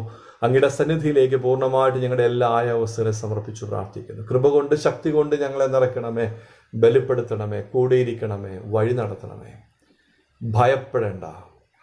ഞാൻ നിന്റെ പരിചയമാണ്, ഞാൻ നിന്റെ സമ്പത്താണ്. തമ്പുരാനെ പൂർണ്ണമായിട്ട് അങ്ങയുടെ സന്നിധിയിലേക്ക് സമർപ്പിക്കുകയാണ്. യാക്കോബ് കണ്ടൊരു ദർശനം, വലിയൊരു ഗോവണി. ഒരറ്റം സ്വർഗത്തെ മുട്ടിയിരിക്കുന്നു, മറ്റേ അറ്റം ഭൂമിയെ മുട്ടിയിരിക്കുന്നു. അതിലൂടെ ദൈവത്തിൻ്റെ ദൂതന്മാർ കയറുകയും ഇറങ്ങുകയും ചെയ്യുന്നു. കർത്താവെ, ഭവനത്തിലൊക്കെ ഇരുന്നാണ് ഈ ശുശ്രൂഷയിൽ എല്ലാ ദൈവമക്കളും സംബന്ധിച്ചുകൊണ്ടിരിക്കുന്നത്. ഈ നിമിഷം തന്നെ യാക്കോബ് കണ്ട ദർശനം പോലെ ദൈവത്തിൻ്റെ ദൂതന്മാരുടെ ഭവനങ്ങളിൽ കയറുകയും ഇറങ്ങുകയും ചെയ്യുവാൻ, എല്ലാ ഭയം നീങ്ങിപ്പോകാൻ, പ്രതിസന്ധികൾ നീങ്ങിപ്പോകാൻ, കർത്താവെ ജീവിതത്തിൽ തമ്പുരാനെ അനുഭവിച്ചറിയാനുള്ള കൃപ ഈ നിമിഷം ഈ മക്കൾക്ക് നൽകണമേ. പൂർണ്ണമായിട്ട് സമർപ്പിക്കാം, പൂർണ്ണമായിട്ട് വിട്ടുകൊടുക്കാം. കർത്താവെ, ഈ മക്കളെല്ലാം അങ്ങയുടെ പരിശുദ്ധ സാന്നിധ്യത്തോട് ചേർത്ത് നിർത്തിക്കൊണ്ട് പ്രാർത്ഥിക്കുന്നു. അബ്രാഹാമിനെ പോലെ ഭയന്ന് ജീവിക്കുന്ന മക്കളാണ് ഞങ്ങൾ. അടുത്തത് എന്താണ്, എങ്ങനെയാണ് ഒന്നും അറിയത്തില്ല. ജീവിതത്തിൽ മൊത്തം ഒരു അരക്ഷിതാവസ്ഥ ഞങ്ങളിൽ വല്ലാതെ ആകുലപ്പെടുത്തുന്നുണ്ട്. തമ്പുരാനെ, അങ്ങേ മുറുകെ പിടിച്ച് എൻ്റെ സമ്പത്ത് എൻ്റെ കർത്താവ്, അത് മതി എനിക്ക്. ആ മനോഭാവത്തിൽ ദൈവത്തോട് ചേർന്ന് നിന്ന് ഞാനൊരു പൊടിയാണ്, പക്ഷെ ഈ പൊടിക്ക് വേണ്ടി എന്തും ചെയ്യാൻ തയ്യാറായി നിൽക്കുന്നൊരു കർത്താവ് എനിക്കുണ്ട്. ഈ ഭൂമിക്ക് ശേഷം, ഈ ഭൂമിയിലെ ജീവിതത്തിന് ശേഷവും എനിക്ക് നേരെ നിവർന്നു നയിക്കുവാൻ, എന്നെ മുമ്പോട്ട് നയിക്കുവാൻ എനിക്ക് ശക്തിയായിട്ട് ബലമായിട്ട് യേശു എന്ന നാമം മതി. പൂർണ്ണമായിട്ട് ദൈവസന്നിധിയിലേക്ക് പൂർണ്ണമായിട്ട് വിട്ടുകൊടുക്കാം. എല്ലാ അവസ്ഥകളും വിട്ടുകൊടുക്കാം. പിതാവിൻ്റെയും പുത്രൻ്റെയും പരിശുദ്ധ റൂഹായുടെയും നാമത്തിൽ തന്നെ ആമേൻ. ദൈവതിരുനാമത്തിന് മഹത്വമുണ്ടാകട്ടെ. അനുഗ്രഹീതമായ സന്ദേശങ്ങൾ കേട്ട എല്ലാ മക്കളെയും നമുക്ക് ഓർക്കാം, പ്രാർത്ഥിക്കാം. രോഗികൾക്ക് ആശ്വാസം ലഭിക്കാൻ, മനോഭാരങ്ങൾ മാറുവാൻ, കുടുംബത്തിലെ പ്രതിസന്ധികൾക്ക് പരിഹാരം ലഭിക്കുവാൻ, മാരകമായ കൊറോണ വൈറസിൽ നിന്നൊക്കെയും മാനവജാതി രക്ഷപ്പെടുവാൻ ദൈവത്തിൻ്റെ കരങ്ങളിലേക്ക് നമുക്ക് ഏൽപ്പിച്ചു കൊടുക്കാം. മഹാകാരുണ്യവാനായ കർത്താവിൻ്റെ സന്നിധിയിൽ ഒരു നിമിഷം കൂടെ പ്രാർത്ഥിക്കാം. വാഴ്ത്തപ്പെട്ട ഞങ്ങളുടെ ദൈവമേ, പരിശുദ്ധനായ കർത്താവേ, പ്രയാസങ്ങളിലായിരിക്കുന്ന, പ്രതിസന്ധികളിലായിരിക്കുന്ന ഏവരെയും ഈ സമയം തിരുകരങ്ങളിൽ സമർപ്പിക്കുന്നു. രോഗികൾക്ക് സൗഖ്യം നൽകണമേ. മനോഭാരങ്ങളിലായിരിക്കുന്ന അതിൻ്റെ പ്രിയ മക്കളെ ഈ സമയം സ്പർശിക്കണമേ. അതിന് സംസാരിച്ച ശ്രേഷ്ഠ കാതോലിക്ക ബാവ തിരുമേനിയെയും മുഖ്യ സന്ദേശം നൽകി അനുഗ്രഹിച്ച അത്രയും ബഹുമാനപ്പെട്ട പിജു വർഗീസ് അച്ഛനെയും തിരുകരങ്ങൾ സമർപ്പിക്കുന്നു. ലോകമെമ്പാടും സുവിശേഷം അറിയിക്കുവാനുള്ള കൃപ പകരണമേ കർത്താവേ. സഭയെ അനുഗ്രഹിക്കണമേ. കേട്ട ഓരോ വ്യക്തി ജീവിതങ്ങളെയും അനുഗ്രഹിക്കണമേ. പ്രാർത്ഥന കേട്ട വൻ കൃപയ്ക്കായി ഞങ്ങൾ അങ്ങയെ സ്തുതിക്കുന്നു. ആയത് പരിശുദ്ധ മാതാവിൻ്റെയും സകല വിശുദ്ധന്മാരുടെയും വിലയേറിയ മധ്യസ്ഥ പ്രാർത്ഥനകളാൽ തന്നെ.